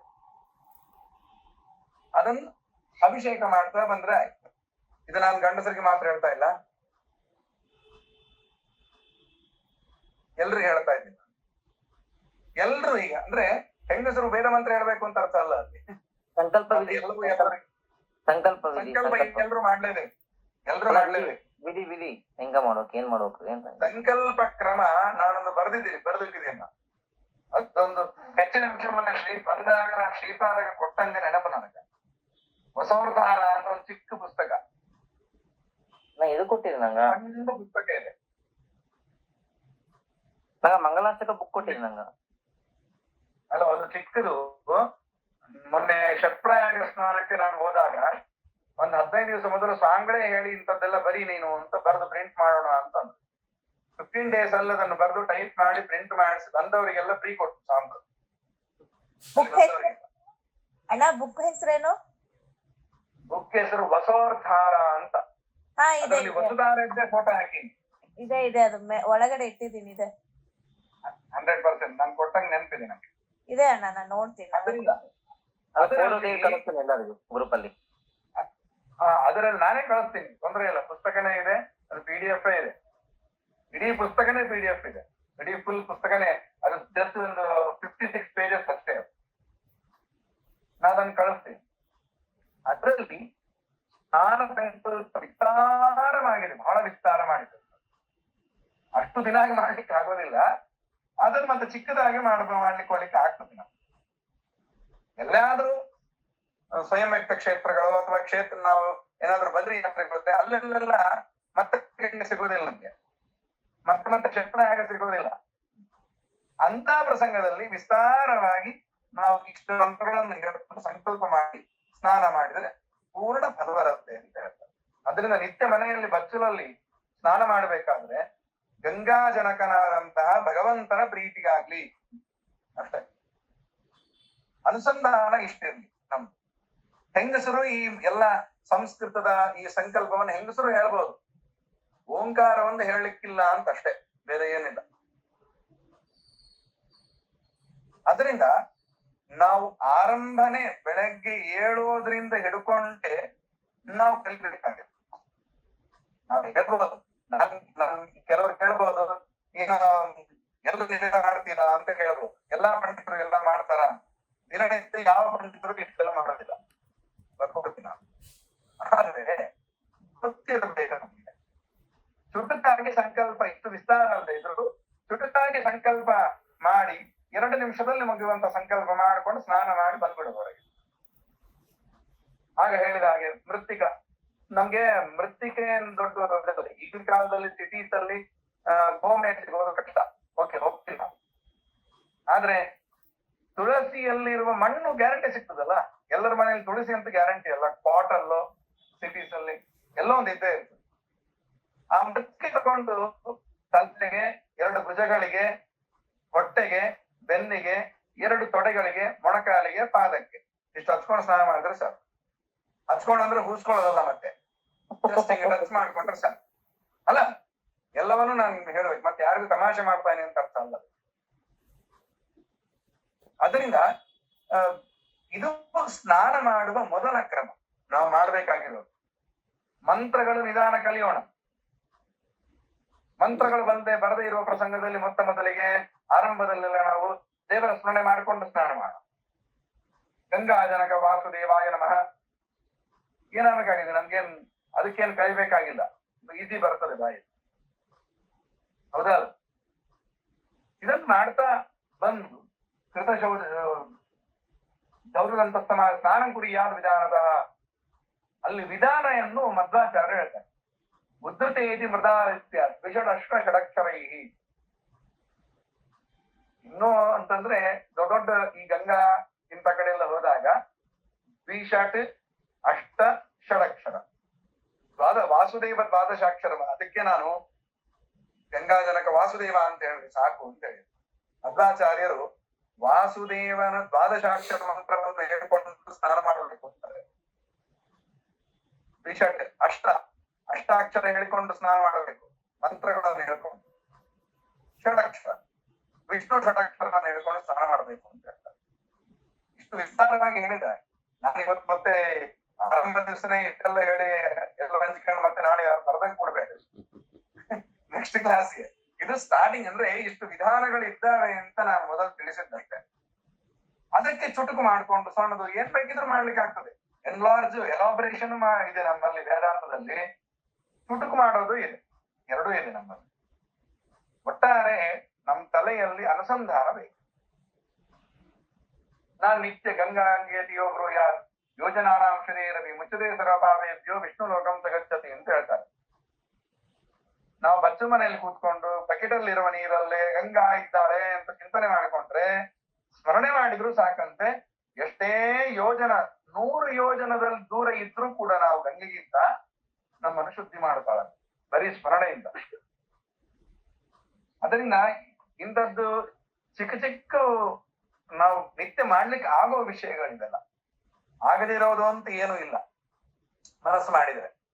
ನಾನು ದಿಲ್ಲಿಯಲ್ಲಿ ನಾನು 2 ವರ್ಷ ಇದ್ದೆ. ಆಗಿದ್ದಾಗ ಸೇಮ್ ನೀ ಕೂತಿದ್ದಲ್ಲ ಈಗ, ನಂಗೆ ಅದಕ್ಕಿಂತ ಗಟ್ಟಿಯಾಗಿ ನಾವು ಹೊತ್ಕೊಂಡು ಕೂಡ್ತಿದ್ದೆ ಚಳಿಗೆ. ಆದ್ರೆ ಏನು ರಾಯರ ಮಠದಲ್ಲಿ ನಮ್ಗೆ ಅನುಗ್ರಹ ಮಾಡಿದ್ದಾರೆ ಅಂದ್ರೆ ಬಿಸಿ ನೀರು ಬರ್ತಾ ಇದೆ. ಕೆಲವರದ್ದು ಇನ್ನೊಂದಿದೆ, ನಾವು ಬೆಳಗ್ಗೆ ಬಿಸಿನೀರು ಸ್ನಾನ ಮಾಡುವಾಗ ಇದೆಲ್ಲ ಮಂತ್ರ ಹೇಳ್ಬೋದಾ? ಖಂಡಿತ ಹೇಳ್ಬೇಕು. ಇದು ಬಿಸಿನೀರಿಗೆ ಬೇರೆ ತಣ್ಣೀರಿಗೆ ಬೇರೆ ಅಂತ ವ್ಯವಸ್ಥೆ ಇಲ್ಲ. ಎದ್ದೇಳಕ್ಕೆ ಅಂಜಿಕೆ ಆಗ್ತದೆ. ಬೆಳಗ್ಗೆ 6 ಡಿಗ್ರಿ 5 ಡಿಗ್ರಿ ಭಾರಿ ತಣ್ಣಗಾಗ್ಯದ. ಅದಕ್ಕೆ ಬಿಸಿನೀರಲ್ಲಿ ಮಾಡಬಾರದು ಗಂಡಸರು, ತಣ್ಣೀರು ನಿಯಮ ಇಲ್ಲ. ಸಂದರ್ಭಕ್ಕೆ ಅನುಗುಣವಾಗಿ ನಾವು ಮಾಡುವಂತಹ ಕಾರ್ಯ ದೊಡ್ಡದಿರ್ಬೇಕಷ್ಟೇ ಮನಸ್ಸು.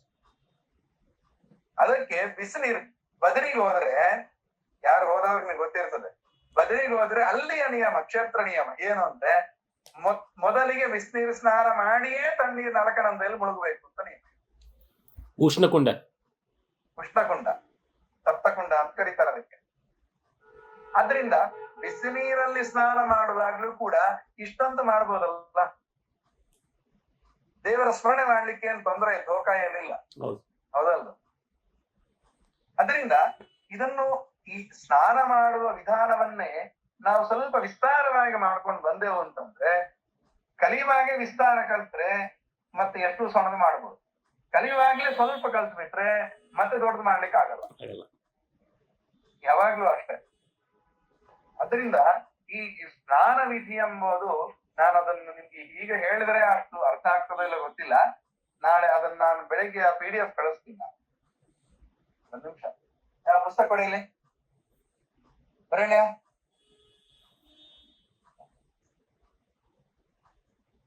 ಬಸವಧಾರ ಪುಸ್ತಕ ಕೊಡಿ, ಸಣ್ಣ ಪುಸ್ತಕ. ನಾನು ನಿಮ್ಗೆ ಬೈಂಡ್ ತೋರಿಸ್ತೀನಿ ಬೇಕಿದ್ರೆ. ಮನೆ ಬೇಕು ಅಂತ ಪ್ರಿಂಟ್ ಮಾಡಿ ಎಲ್ರಿಗೆ ಕೊಟ್ಟಿದ್ದೆ. ಒಂದು 100 ಪುಸ್ತಕ ನಾನು ಹತ್ರ ಇಟ್ಕೊಂಡಿದ್ದೆ. ನಾನು ಹಿಂಗೆ ಕೊಡ್ಬೇಕು ಅಂತ ಇಟ್ಕೊಂಡಿದ್ದೆ. ಬಸವಧಾರ ಅಂತ ಸಣ್ಣ ಪುಸ್ತಕ, ಎಷ್ಟೇ ಸೈಜ್ ಕೂಡ ಸಣ್ಣದೆ.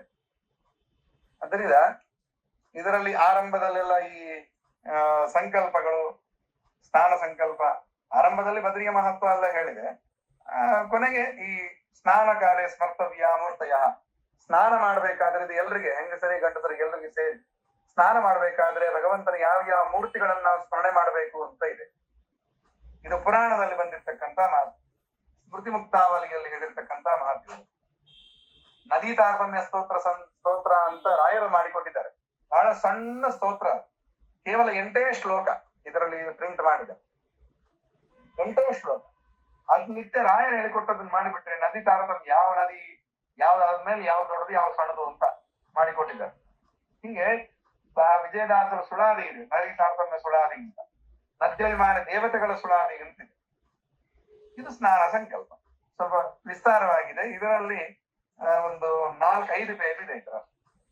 ಅದು ತುಂಬಾ ಎನ್ಲಾರ್ಜ್ ಮಾಡಿಕೊಟ್ಟಿದೆ. ಹಿಂಗೆ ಇದನ್ನ ನಾನು PDF ಕಳಿಸ್ಕೊಡ್ತೀನಿ. ನಾನು ಅದನ್ನು ನೋಡ್ರಿ ಒಂದ್ಸಲ. ನಾಳೆ ಪುನಃ ಅದನ್ನೇ ಮಾಡೋಣ. ಹೆಂಗಸರಿಗೂ ಅದು ಬೇಕಾದ್ರಿಂದ ನಾಳೆ ಪುನಃ ಅದನ್ನೇ ಮಾಡೋಣ, ಆಯ್ತಾ? ಅದರಿಂದ ಸ್ನಾನ ಎಂಬುದು ನಮ್ಮ ಅವತ್ತಿನ ಇಡೀ ದಿನಚರಿಯನ್ನು ಇದು ಹಿಂಗಿರ್ತಂತ ನಿರ್ಣಯ ಮಾಡೋದು ಸ್ನಾನ ವಿಧಿ. ಅದರಿಂದ ಮೊದಲಿಗೆ ಅದನ್ನು ಸ್ನಾನ ಕ್ರಿಯ ವಿಧಾನದ ಅಂತ ಮಧ್ವಾಚಾರ್ಯನು ಹೇಳಿದ್ದಾರೆ. ಅದಕ್ಕನುಗುಣವಾಗಿ ನಾವು ಮಾಡ್ಕೊಂಡು ಬರೋಣ ಅಂತ ಇದು ಮಾಡಿ ಒಂದು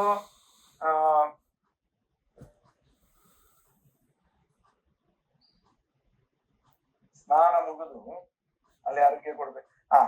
ಗೋಪಿ ಚಂದನದ ಬಗ್ಗೆ ಒಂದು ಆರಂಭದ್ದು ನಮ್ಗೆ ಏನಾಗಿದೆ ಅಂತಂದ್ರೆ, ಗೋಪಿ ಚಂದನ ಎಲ್ಲಿ ಸಿಕ್ಕರೆ ಅಲ್ಲಿ ಮೊದಲು. ಅದು ಎಷ್ಟರ ಮಟ್ಟಿಗೆ ಅಂತಂದ್ರೆ ನಮ್ಗೆ ಪುರುಸೋತಿಲ್ಲ. ಬಾತ್ರೂಮ್ ಅಲ್ಲೇ ಸೋಪ್ ಜೊತೆಗೆ ಒಂದು ಗೋಪಿ ಚಂದನ ಇಟ್ಕೊಂಡಿರ್ತಾರೆ. ಸ್ನಾನ ಮಾಡಿದ ಕೂಡ್ಲೆ ಮತ್ತೆ ದೇವ್ರ ಮನೆಗೆ ಹೋಗ್ಬೇಕು ಅಷ್ಟೆಲ್ಲ ಬೇಡ, ಇಲ್ಲೇ ಅಲ್ಲೇ ತಿಕ್ಕೋದು ಅಲ್ಲೇ ಹಾಕೊಂಡ್ ಬಂದ್ಬಿಡೋದು. ಅದು ಅಷ್ಟು ಇದು ಮಾಡು. ಎಷ್ಟರ ಮಟ್ಟಿಗೆ ಅಂತಂದ್ರೆ ಒಂದೊಂದು ನಾಮಕ್ಕೆ ಒಂದೊಂದು, ನಾವು ಕೇಶವಾಯಸ್ವ ನಾರಾಯಣಾಯಸ್ವ ಅಂತ ಆಚಮನ ಮಾಡ್ತೀವಲ್ಲ, ಅದು ಶುಕ್ಲ ಪಕ್ಷದಲ್ಲಿ ಕೇಶವದಿಂದ ದಾಮೋದರನವನಿಗೆ ಆ ನಾಮಗಳು ಹಚ್ಕೊಳ್ಬೇಕಾದ್ರೆ ಹೇಳ್ಬೇಕು. ಕೃಷ್ಣ ಪಕ್ಷದಲ್ಲಿ ಸಂಕರ್ಷಣದಿಂದ ಕೃಷ್ಣನವರೆಗೆ ಹೇಳ್ಬೇಕು ಮಂತ್ರಗಳು. 12 ನಾಮಗಳು, ದ್ವಾದಶ ಪುಂಡ್ರಗಳು ಅಂತಲೇ ಕರೀತಾರೆ. 12 ನಾಮಗಳು ಹಚ್ಕೊಳ್ಬೇಕು. ಮತ್ತೆ ಎಕ್ಸ್ಟ್ರಾ ನಾವು ಹಚ್ಕೊಳ್ತೀವಿ. ಇಲ್ಲಿ ಈ ಎದೆಯ ಬಲಭಾಗ ನಾವು ಒಂದು ಹಚ್ಕೊಂತೀವಿ. ನಾವು ಕೆಲವರು ಹಚ್ಕೋತಾರೆ, ಕೆಲವರು ನಂಗೆ ಗೊತ್ತಿಲ್ಲ. ಇದು ಇಲ್ಲಿ ಹಚ್ಕೊಳ್ಳೋದು 12 ಪುಂಡ್ರಗಳಲ್ಲಿ ಸೇರಲ್ಲ. ಇದು ಅವರವರ ಗುರುಮಠದ ಸಂಪ್ರದಾಯಕ್ಕೆ ಅನುಗುಣವಾಗಿ ಹಚ್ಕೋಬೇಕು. ಅದು ಸಂಪ್ರದಾಯ, ಶಾಸ್ತ್ರ ಅಲ್ಲ. ಅವರ ಗುರುಮಠ ಹಚ್ಕೋತಾರಲ್ವಾ? ಹಾ, ಸ್ವಾದಿ ಮಠದಲ್ಲಿ. ಎಲ್ಲಿ? ಸ್ವಾದಿ ಮಠದ ಇಲ್ಲಿ ಸ್ವಾಮಿಗಳು ಇಲ್ಲಿ ಹಚ್ಕೋತಾರೆ, ಇಲ್ಲಿ ಹಚ್ಕೋತಾರೆ. ಅದು ಆ ಮಠದ ವ್ಯವಸ್ಥೆ.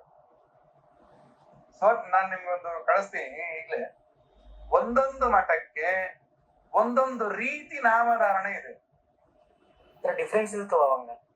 ಎಲ್ಲ ಅಲ್ಲ. ಶಾಸ್ತ್ರದಲ್ಲಿ ಅದಕ್ಕೆ ಹೇಳಿದ್ ನಾನು, ಶಾಸ್ತ್ರ ಬೇರೆ, ಸಂಪ್ರದಾಯ ಬೇರೆ. ಶಾಸ್ತ್ರದಲ್ಲಿ 12 ಹಚ್ಕೊಳ್ಬೇಕು. ಯಾವುದೇ ಮಠದವರಾಗ್ಲಿ ಒಂದೇ ರೀತಿ ಹಚ್ಕೊಳ್ಳೋದು. ಇನ್ನು ಬ್ರಾಹ್ಮಣರಲ್ಲ, ಹೊರಗಿನವರು ಶೂದ್ರರು ಕೂಡ ಹಿಂಗೆ ಇಷ್ಟು ಹಚ್ಕೊಳ್ಳೇಬೇಕು, 12. ಅದರ ನಂತರ ಆಯಾ ಮಠದವರು ಸಂಪ್ರದಾಯದಲ್ಲಿ ಬಂದಿರತಕ್ಕಂಥದ್ದು ಈ ಎದೆಯ ಬಲ ಎಡ ಭಾಗಗಳಲ್ಲಿ ವ್ಯತ್ಯಾಸ ಅಷ್ಟೇ, ಬೇರೆ ಎಲ್ಲಿ ಇಲ್ಲ ವ್ಯತ್ಯಾಸ. 26 ಆಗ್ತಾವ್ರ ಅವೆಲ್ಲ? ಅಲ್ಲ 12 ನಾ ಹೇಳ್ತೇನೆ. 14 ಆಗ್ತಾವ? ಇಲ್ಲ, 12 ಶಾಸ್ತ್ರ 14 ಆಗ್ತಾವ. 14 ಆಗ್ತವೆ. 14 ಆಗ್ತವೆ. ಅದು ಲೆಕ್ಕಕ್ಕಿಲ್ಲ. ಅಲ್ಲಿ ಹಚ್ಕೊಳ್ಬೇಕಾದ್ರೆ ಮಂತ್ರ ಹೇಳೋದಿಲ್ಲ. ಮಂತ್ರ ಅಲ್ಲಿ ಹೇಳಲಿಕ್ಕಿಲ್ಲ, ಅದು ಸಂಪ್ರದಾಯ. ನಮ್ಮಲ್ಲಿ ಏನಾಗಿದೆ ಅಂತಂದ್ರೆ ಶಾಸ್ತ್ರಕ್ಕೆ ಸಂಪ್ರದಾಯಕ್ಕೆ ವ್ಯತ್ಯಾಸ ಗೊತ್ತಿಲ್ಲ. ಶಾಸ್ತ್ರ ಅಂದ್ರೆ ಮಾಡಲೇಬೇಕು, ಸಂಪ್ರದಾಯ ಸಂದರ್ಭಕ್ಕೆ ಅನುಗುಣವಾಗಿ ವ್ಯತ್ಯಾಸನು ಮಾಡ. ಇದು ಸಂಪ್ರದಾಯ. ಮನೆಯಲ್ಲಿ ಶ್ರಾದ್ದ ಮಾಡಬೇಕಾದ್ರೆ ಬೆಕ್ಕನ್ನು ಕಟ್ಟುವುದು ಸಂಪ್ರದಾಯ ಅಲ್ಲ, ಅದು ಶಾದಸ್ತ ಅಂತಾರೆ. ಅದು ನಿಯಮನೇ ಇಲ್ಲ, ಶಾಸ್ತ್ರದ ನಿಯಮನೂ ಇಲ್ಲ, ಸಂಪ್ರದಾಯನೂ ಇಲ್ಲ ಅಲ್ವಾ? ಯಾವ್ದನ್ನೋ ತಗೊಂಡ್ ಬಂದು ಸಂಪ್ರದಾಯ ಅಂತ ನಮ್ ತಲೆ ಮೇಲೆ ಹೇರೋದು ಬಹಳ ಇದೆ. ಇಲ್ಲ ಅಂತ ನಮ್ ಎಷ್ಟೋ ಹೇಳ್ತೀನಿ, ಒಂದು ವಾಗತ್ಯಗಳು ಹೇಳ್ತೀನಿ ನಾನು, ಬಹಳ ಅವ. ನಮ್ಮನೆ ಇದ್ದೇ ಜಗಳ ನಮ್ಗೆ. ಮನೆಯಲ್ಲಿ ಮಾಮೂಲು ದಿನಗಳಂತೂ ಹಬ್ಬದ ದಿನಗಳಲ್ಲಿ ಚಪಾತಿ ಮಾಡಬಾರ್ದು, ಪೂರಿ ಮಾಡಬಾರ್ದು. ಯಾಕ? ಇದು ಬಾಯಿಂದ ಕಿವಿಗೆ ಬಂದಿರ್ತಕ್ಕಂಥದ್ದಷ್ಟೇ ವಿನ ಶಾಸ್ತ್ರದ ಹಿನ್ನೆಲೆ ಇಲ್ಲ ಇದಕ್ಕೆ. ಅದಕ್ಕೆ ಚಪಾತಿ ಮಾಡುವಾಗ ಏನ್ ಮಾಡ್ತಾರೆ, ಮಾಡ್ಲೇಬೇಕು ಅಂತ ಪ್ರಸಂಗ ಬಂದಾಗ ಸ್ವಲ್ಪ ಸಕ್ಕರೆನೋ ಬೆಲ್ಲನೋ ಹಾಕಿ ಮಾಡ್ಬಿಡ್ತಾರೆ. ಅಂದ್ರೆ ಸ್ವಲ್ಪ ಸಕ್ಕರೆ ಹಾಕಿರೋ ಹೋಳಿ ಆದಂಗ ಆಯ್ತು. ಅಂದ್ರೆ ಅನುಕೂಲ ಶಾಸ್ತ್ರ, ಅನುಕೂಲ ಸಿದ್ಧ. ಶಾಸ್ತ್ರಕ್ಕೆ ಸಂಪ್ರದಾಯಕ್ಕೆ ನಮ್ಮ ಈ ಇದಕ್ಕೆಲ್ಲ ಕೂಡ ಇಷ್ಟು ವ್ಯತ್ಯಾಸಗಳಿದ್ದಾವೆ. ಒಂದು ಗೋಪಿಚಂದ್ರ, ಒಂದು ಫಸ್ಟ್ ಇಲ್ಲಿ ಮೂಗಿನ ತುದಿಯಿಂದ ಗುರು ಮಧ್ಯ ಅಂದ್ರೆ ಇಲ್ಲಿ ನೆತ್ತಿಯ ನಡು ನೆತ್ತಿವರೆಗೆ ಒಂದೇ ತರ ದಾರ ಹಾಕ್ಬೇಕು. ನಾಮ ಕೇಶವಾಯ ನಮಃ.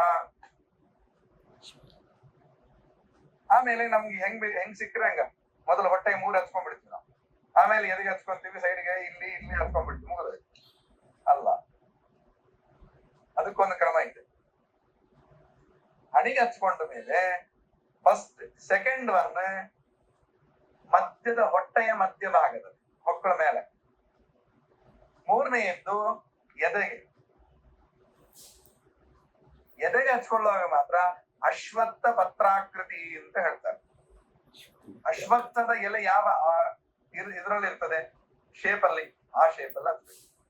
ನಿಮ್ಗೆಲ್ಲ ಅರ್ಥ ಆಗೋ ರೀತಿಯಲ್ಲಿ ಒಂದು ಹೇಳ್ಬೇಕು ಅಂತಂದ್ರೆ ಎಲ್ಲರಿಗೂ, ನಿಮ್ಗೆಲ್ಲ ಅಂತಾರೆ ಎಲ್ರಿಗೆ, ಈಗಿನ ಜನರೇಷನ್ ಅರ್ಥ ಆಗೋದು ಹೇಳ್ಬೇಕು ಅಂದ್ರೆ ಯಾರು ಅಶ್ವತ್ಥ ಮರ ಯಾರು ನೋಡಿಲ್ಲ. ನೆಕ್ಸ್ಟ್ ಜನರೇಷನ್ ಅಶ್ವತ್ಥ ಎಲೆ ಹೆಂಗಿರ್ತದ ಅಂತ ಗೊತ್ತಿಲ್ಲ. ಒಂದು ಈಸಿ ಮೆಥಡ್ ಅಂತಂದ್ರೆ ಈ ಲವ್ ಸಿಂಬಲ್ ಇದೆ, ಅದನ್ನು ಉಲ್ಟಾ ಮಾಡಿದ್ರೆ ಇದು ಎಲ್ರಿಗೂ ಅರ್ಥ ಆಯ್ತು. ಈಗ ಹೃದಯದ ಆಕಾರ ಅದನ್ನ ಹಚ್ಕೊಳ್ಬೇಕು. ಇದು 1 2 3 4 ಇಲ್ಲಿ 5 6 7 8 9 10 11 12 ಹಿಂದ ಬೆನ್ನಿಗೆ 12 ಮುಗಿತದೆ. ಇನ್ನು ಉಳಿದದ್ದು ಇದು ಮಾತ್ರ ಉಳ್ಕೊಂಡಿದೆ. ಇಲ್ಲಿ ಈ ಸೈಡ್ ಸೋದೆ ಮಠದಲ್ಲಿ ಎರಡೂ ಕಡೆನೂ ಹಚ್ಕೊಳ್ಳೋದು ಕ್ರಮ ಇದೆ. ರಾಯರ ಮಠದಲ್ಲಿ ಒಂದು ಕಡೆ ಮಾತ್ರ ಮೇಲ್ಮುಖವಾಗಿ ಮಾಡ್ತಾರೆ. ಈ ಅದು ಮಠದ ಸಂಪ್ರದಾಯ, ಅದು ಬೇಡ ಅಂತ ಹೇಳೋದಿಲ್ಲ, ಅದು ಮಾಡ್ಲೇಬೇಕು, ಮಠದ ಸಂಪ್ರದಾಯ ಮಾಡಬೇಕು. ಆದ್ರೆ ಇದು ಗೋಪಿಚಂದನ ಕೂಡ 12 ನಾಮಗಳಿಗೆ 12 ದೇವರ ಹೆಸರು. ಕೇಶವ, ನಾರಾಯಣ, ಮಾಧವ, ಗೋವಿಂದ, ವಿಷ್ಣು, ಮಧುಸೂದನ, ತ್ರಿವಿಕ್ರಮ, ವಾಮನ, ಶ್ರೀಧರ, ಋಷಿಕೇಶ, ಪದ್ಮನಾಭ, ದಾಮೋದರ. ಅಲ್ಲಿ ಮುಗೀತು ಶುಕ್ಲ ಪಕ್ಷದಲ್ಲಿ. ಹಂಗೆ ಹಚ್ಕೊಳ್ಳೋದನ್ನ ಕ್ರಮ ಇದಕ್ಕೆ ಏನ್ ನಾಮ ಹಚ್ಕೊಳ್ಲಿಕ್ಕ, ನಾಮ ಹಚ್ಕೊಳ್ಲಿಕ್ಕೆ ಮೊದಲಿಗೆ ನಮ್ಗೆಲ್ಲ ಮನಸ್ಸು ಎಲ್ಲೋ ಇದೆ ಅಂತ, ಇಲ್ಲಿ ಮನಸ್ಸು ಅಂತ ಅನ್ಕೊಳ್ತೀವಿ ನಾವು. ಮನಸ್ಸು, ಚಿತ್ತ, ಚೇತನ, ಮೆದುಳು ಎಲ್ಲ ಇಲ್ಲೇ ಇರೋದು. ಇಲ್ಲಿ ವಾದಿರಾಜರಂತಾರೆ ಇಲ್ಲಿ ಹಿಂಗಾಗ ಮೊದಲು ಹಚ್ಕೋಬೇಕು ಅಂತ. ನಮ್ಮ ಹಣೆ ಬರ ನಮ್ಮ ಹಣೆ ಬರವನ್ನು ನಾಶ ಮಾಡುವ ತಾಕತ್ತು ದೇವರ ಪಾದ ಧೂಳಿಗಿದೆ ಗೋಪಿಚಂದನಕ್ಕೆ. ಮೊದಲಲ್ಲಿ ಇಲ್ಲಿ ನಮ್ಗೆ ಇಲ್ಲಿಂದ ಇಲ್ಲಿವರೆಗೆ ಇರೋದೆಲ್ಲ ಇಲ್ಲೇ, ಫಸ್ಟ್ ಇಲ್ಲಿ. ಆ ನಂತರ ಹೊಕ್ಕಳು. ಹೇಗೆ ಅಂದ್ರೆ ಈ ಷಟ್ಚಕ್ರಗಳದ್ದು ಕ್ರಮ, 6 ಚಕ್ರಗಳ ಕ್ರಮ ಏನು? ಮೂಲಾಧಾರ ಇಲ್ಲಿಂದ ಆರಂಭ ಆಗ್ತದೆ, ಹೊಕ್ಕಳ ಕೆಳಗಿಂದ. ಹೊಕ್ಕಳ ಕೆಳಗೆ ಸೊಂಟದ ಕೆಳಗೆ ನಾವು ಗೋಪಿಚಂದನ ಹಚ್ಲಿಕ್ಕಿಲ್ಲ. ಎಷ್ಟಂದ್ರೆ ಸೊಂಟದ ಕೆಳಗೆ ನಾವು ಶನಿವಾರ ಕೂಡ ಸೊಂಟದ ಕೆಳಗೆ ಹೋಗ್ಬಾರ್ದು. ಶನಿವಾರಕ್ಕೆ ಮಾಡುವ ದ್ರೋಹ ನಮ್ದು, ಅದೊಂದು ದೋಷ. ಅದಕ್ಕೆ ಇಲ್ಲಿಂದ ಮೂಲಾಧಾರ ಅಂತ, ಮೂಲಾಧಾರಕ್ಕಿಂತ ಮೇಲೆ ಹೊಕ್ಕಳಿನ ಮೇಲಿಂದ ಒಂದು ಯಾವಾಗ್ಲೂ ನಾವು ಎತ್ತರಕ್ಕೆ ಬರಬೇಕು. ಹಚ್ಚುವಾಗ ಸ್ವಲ್ಪ ಕೆಳಗೆ ಮೇಲ ಮಾಡ್ತಾರಲ್ಲ, ಡೈರೆಕ್ಟ್ ಒಂದೇ ಸರಿ ಮ್ಯಾಲ ಊರ್ಧ್ವ ಪುಂಡ್ರ ಅಂತ ಕರೀತಾರೆ. ಅಂದ್ರೆ ನೀನು ಒಂದು ಸಲ ಒಂದ್ಸಲ ಹಚ್ಕೊಂಡು ಈಗ ಸರಿಯಾಗಿ ಬಿದ್ದಿಲ್ಲ ಅಂತ ನಿಂಗೆ ಅನಿಸ್ತಾ ಉಂಟು, ಇನ್ನೊಮ್ಮೆ ಹಿಂಗೆ ಹಚ್ಕೊಂಡು ಕೆಳಗೆ ಬರಬಾರ್ದು, ಮತ್ತೆ ಕೆಳಗೆ ಬರ್ಬಾರ್ದು. ತಿಕ್ಕೋದು ಹಿಂಗೆ ಮೇಲೆ ಕೆಳ ಮೇಲೆ ತಿಕ್ಬಾರ್ದು. ಎಲ್ಲಿ ಕೂಡ, ಇಲ್ಲಿ ಮಾತ್ರ ಅಲ್ಲ, ಇಲ್ಲಿ ಕೂಡ ಎಲ್ಲೇ ಗೋಪಿಚಂದ ಹಚ್ಕೊಂಡು ಹಿಂಗೆ ತಿಕ್ಬಾರ್ದು. ನಮ್ಗೆ ಕೈಗೆಲ್ಲ ಹಚ್ಕೊಳ್ಳುವಾಗ ಭಾರಿ ಮಾಡ್ತೀವಿ, ಹಿಂಗೆ ಸುತ್ತ ಮಾಡಿಬಿಡ್ತೀವಿ ನಾವು. ಇಲ್ಲ, ಸುತ್ತ ಹಿಂಗೆ ಹಚ್ಕೋಬಾರ್ದು. ಹಿಂಗೆ ಹಚ್ಕೊಂಡು ಮೇಲೆನೆ ಹಿಂಗೆ ಮೇಲೆ ಬರ್ಬೇಕು. ಇಲ್ಲಿ ಹೆಂಗಿರ್ಬೇಕು ಅಂದ್ರೆ ಇಲ್ಲೆಲ್ಲ ಈ ಮಾವಿನ ಎಲೆ ಇರ್ತದ ನೋಡಿ ಶೇಪ್, ಆ ಶೇಪ್ ಅಲ್ಲಿ ಹೊಟ್ಟೆಯಲ್ಲಿ 2 ಭುಜಗಳಿಗೆ ಇಲ್ಲೆಲ್ಲ ದೀಪ ತರ ಇರ್ಬೇಕು. ದೀಪ ಒಂದು ಬೆಂಕಿ ಹೆಂಗಿರ್ತದೆ ಈ ಶೇಪ್ ಅಲ್ಲಿ. ಅದಕ್ಕೂ ರೀಸನ್ ಇದ್ದದ. ದೀಪ ಇದೆ, ರೀಸನ್ ಇದೆ ಅದಕ್ಕೆ. ಅಶ್ವತ್ಥ ಪತ್ರಾಕೃತಿ ಎದೆಯಲ್ಲಿ ಮಾತ್ರ ಹೇಳ್ತಾರೆ. ಯಾಕೆ ಅಂತಂದ್ರೆ ಅಶ್ವತ್ಥ ಅನ್ನೋದು ನೀನ್ ಬೀಜ ತಂದು ಹಾಕಿದ್ರು ಹುಟ್ಟಲ್ಲ. ಅದು ಸ್ವಾಭಾವಿಕವಾಗಿ ಕಾಗೆ ಅದೇ ಅಶ್ವತ್ಥ ಮರದ ಹಣ್ಣು ತಿಂದು ಬಂದು ಅದು ಎಲ್ಲಿ ತಾನು ತಿಂದದ್ದನ್ನು ವಿಸರ್ಜನೆ ಮಾಡುತ್ತದೆ, ಅಲ್ಲಿಂದ ಅಶ್ವತ್ಥ ಹುಡ್ತದೆ. ಅಶ್ವತ್ಥ ಪತ್ರ ಯಾಕೆ ಇನ್ನೊಂದೇನು ಅಂತಂದ್ರೆ ದೇವರು ನಮ್ಮ ಹೃತ್ಕಮಲದಲ್ಲಿ ಇರ್ತಾನೆ, ಹೃದಯ ಕಮಲ. ಇಲ್ಲಿ ಅಶ್ವತ್ಥ ಯಾಕೆ ಅಂತಂದ್ರೆ ಭಗವಂತ ಪ್ರಳಯ ಕಾಲದಲ್ಲಿ ಅದೇ ಅಶ್ವತ್ಥದ ಎಲೆ ಮೇಲೆ ಮಲ್ಕೊಂಡಿರ್ತಾನೆ, ಸನ್ನಿಧಾನ ಹೆಚ್ಚು. ಆದ್ದರಿಂದ ಇಲ್ಲಿ ನಮ್ಮ ಹೃದಯದಲ್ಲಿ ಅಶ್ವತ್ಥ ಪತ್ರಾಕೃತಿ ಅಂತ ಹೇಳ್ತಾರೆ. ಉಳಿದ ಎಲ್ಲ ಕಡೆ ಹೃದಯ ಇಟ್ಟಿದೆ ಅಂತ ಇಲ್ಲ. ನಮ್ಮ ಕಮಲ ಅಂತಂದ್ರೆ ನಮ್ಗೆ ಏನಾಗ್ತದೆ ಅಂತಂದ್ರೆ ಈ ಸೈಂಟಿಫಿಕ್ ಬೇರೆ, ಸೈನ್ಸ್ ಅಲ್ಲಿ ಹೃದಯ ಏನಿದೆ ಸೈನ್ಸ್ ಅಲ್ಲಿ ಅದು ಒಂಥರ ಹಿಂಗಿರ್ತದೆ. ನಾವು ಈ ಲವ್ ಸಿಂಬಲ್ ತರ ಹೃದಯ ಅಂತ ನಾವು ಅದು ಬಿಟ್ಟು ಸುಳ್ಳೆ ಅಲ್ಲ. ಹೃದಯ ಇರೋದು ಸೈಂಟಿಫಿಕ್ ಆಗಿ ನಮ್ಮ ಅವಯವ, ಅದು ಹಿಂಗೆ ಇರೋದು ಏನ್ ತೋರಿಸ್ತಾರೆ ಸೈನ್ಸ್ ಅಲ್ಲಿ. ಓಕೆ, ಆದ್ರೆ ಇಲ್ಲಿ ಮಾಡುವಾಗ ಹೃದಯ ಕಮಲ ಇಲ್ಲಿರೋದು ಹಿಂಗ ಇಡೀ ಮಧ್ಯದಲ್ಲಿ ಇರ್ತದೆ. ನಮ್ ಹೃದಯ ಅಂತ ನಾವು ಅನ್ಕೊಂಡಿದ್ವಿ, ಅಯತೆ ಇದೆ ಹೃದಯ. ಇಲ್ಲಿ ಅದು ಗುಂಪು ಇದೆ ಹೇಳ್ತೇವೆ ನಾವು, ಬೇರೆ ಒಂದು ಅವಯವಕ್ಕೆ ಹೆಸರು. ಕೃತ್ಕಮಲ ಅಂತ ನಾವು ಅದಕ್ಕೆ ಹೇಳಿ. ಕೃತ್ಕಮಲ ಅನ್ನೋದು ಮಧ್ಯದಲ್ಲಿ ಈ ನಾಳದ ಮಧ್ಯದಲ್ಲಿ ಹಿಂಗ ಎಲ್ಲ ಕಡೆ ಹಿಂಗ್ ತಿರುಗುತ್ತೆ. ಅದರ ಏನು ದಳಗಳು, ಕೃತ್ಕಮಲದ ದಳಗಳು, ಅದರ ಮಧ್ಯದಲ್ಲಿ ಕೇಸರದಲ್ಲಿ ಭಗವಂತ ಇದ್ದಾನೆ ಅಂತ ಚಿಂತನೆ ಮಾಡಿ ಅಲ್ವಾ. ಅದರಿಂದ ಇದು ಇಲ್ಲೆಲ್ಲ ಕೂಡ ಯಾಕೆ ದೀಪಾಕೃತಿ ಅಂತಂದ್ರೆ ನಾವು ಯಾವಾಗ್ಲೂ ಕೂಡ ಎತ್ತರಕ್ಕೆ ಏರುವಂತೆ, ದೀಪ ಕೆಳಮುಖ ಆಗ್ಬಾರ್ದು, ಆಗೋದಿಲ್ಲ ಕೂಡ ಎಂದು ಕೂಡ. ಅದು ಮೇಲಕ್ಕೇನೆ ನಮ್ಗೆಲ್ಲ ಕೂಡ ಈ ಜೀವ ಈ ದೇಹದ ಬಿಟ್ಟು ಹೋಗ್ಬೇಕಾದ್ರೂ ಕೂಡ ಊರ್ಧ್ವ ಮುಖದಲ್ಲೇ ಹೋಗ್ತಾರಂತೆ, ಹೋಗ್ಬೇಕು. ಅದಕ್ಕೋಸ್ಕರ ಇವೆಲ್ಲ ಸಿಂಬಲ್ಸ್ ಅಷ್ಟೇ. ಕುಂಡಲಿನಿ ಕೈಗೆ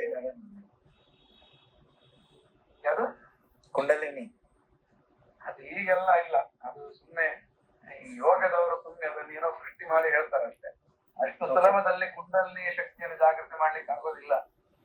ಅದಕ್ಕೆ ಭಾರಿ ಸಾಧನೆ ಬೇಕು, ಪ್ರಾಣಾಯಾಮಾದಿಗಳಿಂದ ಆಗೋದಷ್ಟೇ. ಕುಂಡಲಿನಿ ಅಂದ್ರೆ ಏನ್ ಹೇಳು? ಅದು ನೀವು ಹೇಳಿದಲ್ವಾ, 5 ಸ್ಟೇಜ್ 6 ಸ್ಟೇಜಸ್ ಇರ್ತಾವ. ಒಂದೊಂದು ಸ್ಟೇಜ್ ಬಂದು ಷಟ್ಚಕ್ರಗಳು ಅದು ಸ್ಟಾರ್ಟ್ ಆಗ್ಬೋದು ಮೂಲಾಧಾರದಲ್ಲೇ ಸ್ಟಾರ್ಟ್ ಆಗ್ತದೆ. ಮೂಲಾಧಾರದಿಂದ ಮೇಲಕ್ಕೆ ಬರಬೇಕು ಜೀವ, ಅಲ್ಲಿಂದ ಮೇಲೆ ಬಂದು ಬಂದು ಬಂದು ಬಂದು ಇಲ್ಲಿಂದ ಮೇಲೆ ಬರ್ಬೇಕು. ಮಧ್ಯದಲ್ಲಿ ಸುಷುಮ್ನಾ ನಾಡಿ ಅಂತ ಕರೀತಾರೆ. ಮಧ್ಯದಲ್ಲಿ ದೇಹದ ಮಧ್ಯದಲ್ಲಿ ನಮ್ಮ ಸೊಂಟದ ಏನ್ ಕೆಳಗಿದೆ ಅಲ್ವಾ, ಅಲ್ಲಿಂದ ಹಿಡ್ಕೊಂಡು ಇಲ್ಲಿವರೆಗೆ ಒಂದು ಸ್ಟ್ರೈಟ್ ಒಂದು ನಾವು ಎಲ್ಬೋ ಅಂತ ಏನ್ ಹೇಳ್ತೀವಿ, ಎಲ್ಬೋನ ಏನಂತ ಸ್ಪೈನಲ್ ಕಾರ್ಡ್ ಅಂತ ಹೇಳುತ್ತೆ. ಅದು ಮೇಲೆ ನಮ್ ಕಾಣೋದು ಒಂದು ಮೂಳೆ ಅದು ಅಷ್ಟೇ. ಮೂಳೆಯ ಮಧ್ಯದಲ್ಲಿ ಒಂದು ನಾಡಿ ಇರ್ತದೆ, ಸುಷುಮ್ನಾ ನಾಡಿ. ನಮ್ಗೆ ಒಂದು ಒಂದು ಇಮ್ಯಾಜಿನ್ ಮಾಡ್ಕೊಳ್ಳಿ, ಸ್ಪೈನಲ್ ಕಾರ್ಡ್ ತರ ಅಂತ ಹೇಳ್ತೀವಿ ನಾವು. ಸ್ಪೈನಲ್ ಕಾರ್ಡ್ ಎಲ್ಲಿವರೆಗೆ ಇರ್ತದೆ? ಇಲ್ಲಿವರೆಗೆ ಇರ್ತದೆ, ಮೇಲೆ ಇಲ್ಲ, ಇಲ್ಲಿಲ್ಲ. ಈ ಸುಷುಮ್ನಾ ನಾಡಿ ಇಲ್ಲಿವರೆಗೂ ಇರ್ತದೆ. ಅದಕ್ಕೆ ಸ್ವಾಮಿಗಳು ಯಾರು ತೀರ್ಕೊಂಡ್ರೆ ತಲೆ ಹೊಡಿತಾರೆ ತೆಗಿಲಿಕ್ಕೆ. ಯಾಕೆಂದ್ರೆ ಜೀವ ಪರಮಾತ್ಮ ವಾಯುದೇವರು ಆ ಸುಷುಮ್ನಾ ನಾಡಿಯ ಮೂಲಕ ಹಿಂಗ್ ಬಂದು ಅಲ್ಲಿಂದ ಮೇಲಕ್ಕೆ ಹೋಗ್ಬೇಕು ಅಂತ ಊರ್ಧ್ವಗತಿ. ಅಲ್ಲಿ ಒಡ್ಕೊಂಡು ಹೋಗ್ಬೇಕು, ತಲೆ ರಂಧ್ರ ಒಡ್ಕೊಂಡು ಹೋಗ್ಬೇಕು. ಹೊಡೆಯೋದಿಲ್ಲ, ನಾವು ಹೊಡಿತೀವಿ. ಅಪರೋಕ್ಷ ಜ್ಞಾನಿಗಳಿಗೆ ಕೆಲವರಿಗೆ ಕೂತಲ್ಲೇ ದ್ರೋಣಾಚಾರ್ಯ ಇದ್ರು, ಅವ್ರು ಯೋಗಾಗ್ನಿಯಲ್ಲೇ ತಮ್ಮ ದೇಹವನ್ನು ಇದು ಮಾಡ್ಕೊಂಡ್ಬಿಡ್ತಾರೆ. ಆದ್ಮೇಲೆ ಬರೀ ದೇಹವನ್ನು ಬಂದು ದುಷ್ಟದ್ಯುಮ್ನ ತಲೆ ಕಡಿತಾರೆ. ಅಂತ ಯೋಗಿಗಳಿಗೆ ನಾನು ಕೇಳಿದ್ದೆ, ಪುಷ್ಕರಾಚಾರ್ಯ ಅವ್ರ ತಂದೆ ಹಂಗೆ ಇದ್ರು ಅಂತ ಕೇಳಿದ್ದೆ. ಕೆಲವರಿದ್ದಾರೆ ಇಲ್ಲ ಅಂತ ಇದ್ರು. ಅವರು ಯೋಗ ಶಕ್ತಿಯಿಂದ ಜೀವ ಮೊದಲು ಹೋಗಿ ಆನಂದ್ ಬರೀ ದೇಹ ಅದನ್ನ ಮಾತ್ರ ಇದು ಮಾಡ್ತಾರೆ. ಇದೆಲ್ಲ ತುಂಬಾ ಡೀಪ್ ಆದ ವ್ಯವಸ್ಥೆಗಳಿವೆಲ್ಲ. ಕುಂಡಲಿನಿ, ಷಟ್ಚಕ್ರಗಳು, ಸುಷುಮ್ನಾ ನಾಡಿ, ಅದರಲ್ಲಿ ಪುನಃ 5 ಭಾಗ, 5ರಲ್ಲಿ ಮಧ್ಯದಲ್ಲಿ ಬ್ರಹ್ಮನಾಡಿ ಅಂತ ಕರೀತಾರೆ. ತುಂಬಾ ವಿಸ್ತಾರವಾದ ಚಿಂತನೆ, ಈಗ ಹೇಳಿದ್ರು ಅರ್ಥ ಆಗೋದಿಲ್ಲ. ಅದಕ್ಕಿಂತ ಮೊದಲ ಜಾಗೃತ ಆಗ್ಬೇಕು ಅಂದ್ರೆ ಮೊದಲು ಗಾಯತ್ರಿ ಗೋಪಿ ಚಂದನದಿಂದ ಆರಂಭ ಮಾಡಿಕೊಂಡು ಗಾಯತ್ರಿವರೆಗೆ ಎಲ್ಲ ಕ್ರಮ ಪ್ರಕಾರ ಅಷ್ಟಾಕ್ಷರದವರೆಗೆ ಮಾಡ್ಕೊಂಡು ನಿತ್ಯ ಒಂದೇ ಅಂತಂದ್ರೆ ಆಟೋಮೆಟಿಕ್ ನಮ್ಗೆ ಗೊತ್ತಾಗ್ತಾ ಬರ್ತದೆ. ಒಂದೊಂದು ಹೇಳಿದಾಗ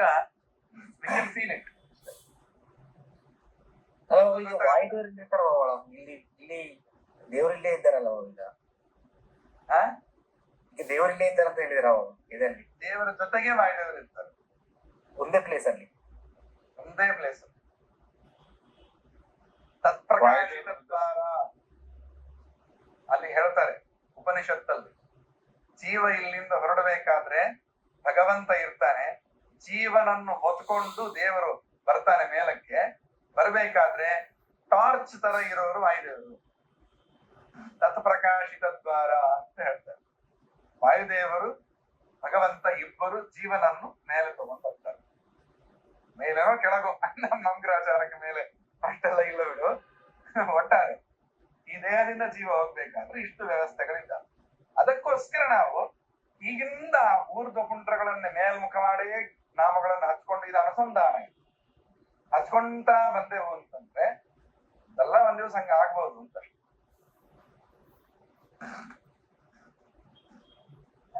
ಅದರಿಂದ ಇದು ಸ್ನಾನ ವಿಧಿಯಿಂದ ಆರಂಭ ಮಾಡಿಕೊಂಡು ಇದೆಲ್ಲ ಕೂಡ ಒಂದು ಗಾಯತ್ರಿ ಜಪ ಮಾಡ್ಲಿಕ್ಕೆ ಇಷ್ಟರ ಮಟ್ಟಿಗೆ ಶಾಸ್ತ್ರಕಾರರು ಹಿಂದಿನವರು ನಮ್ಗೆ ಋಷಿಗಳೆಲ್ಲ ವ್ಯವಸ್ಥೆ ಮಾಡಿಕೊಟ್ಟಾರೆ. ಇಷ್ಟು ಪವಿತ್ರ ಆದ್ರೆ ಮಾತ್ರ ಗಾಯತ್ರಿ ಜಪ ಮಾಡ್ಲಿಕ್ಕೆ ಕೆಪಾಸಿಟಿ ಬರ್ತದೆ, ಅಧಿಕಾರ ಬರ್ತದೆ, ಕ್ವಾಲಿಫಿಕೇಶನ್ ಅಲ್ಲ. ಅಲ್ಲ, ಇದರ ಮೇಲೆ ಏನ್ ಕ್ವಶನ್ಸ್ ಏನಾದ್ರು? ಅದೊಂದು ಹೇಳ್ಕೊಡ್ರಣ ಸರ್ ಮತ್ತೊಂದು ಸತೆ. ಶಂಖ ನೋಡ್ರಿ, ಮತ್ ಬೇಡ. ಓಕೆ, ಎಡಗೈಯ ಹೆಬ್ಬೆರಳನ್ನು ಈ 4 ಬೆರಳುಗಳಿಂದ ಹಿಂಗಿಡ್ಕೊಳ್ಳೋದು. ಈ ಬೆರಳ ಮೇಲೆ ಇರ್ಬೇಕು.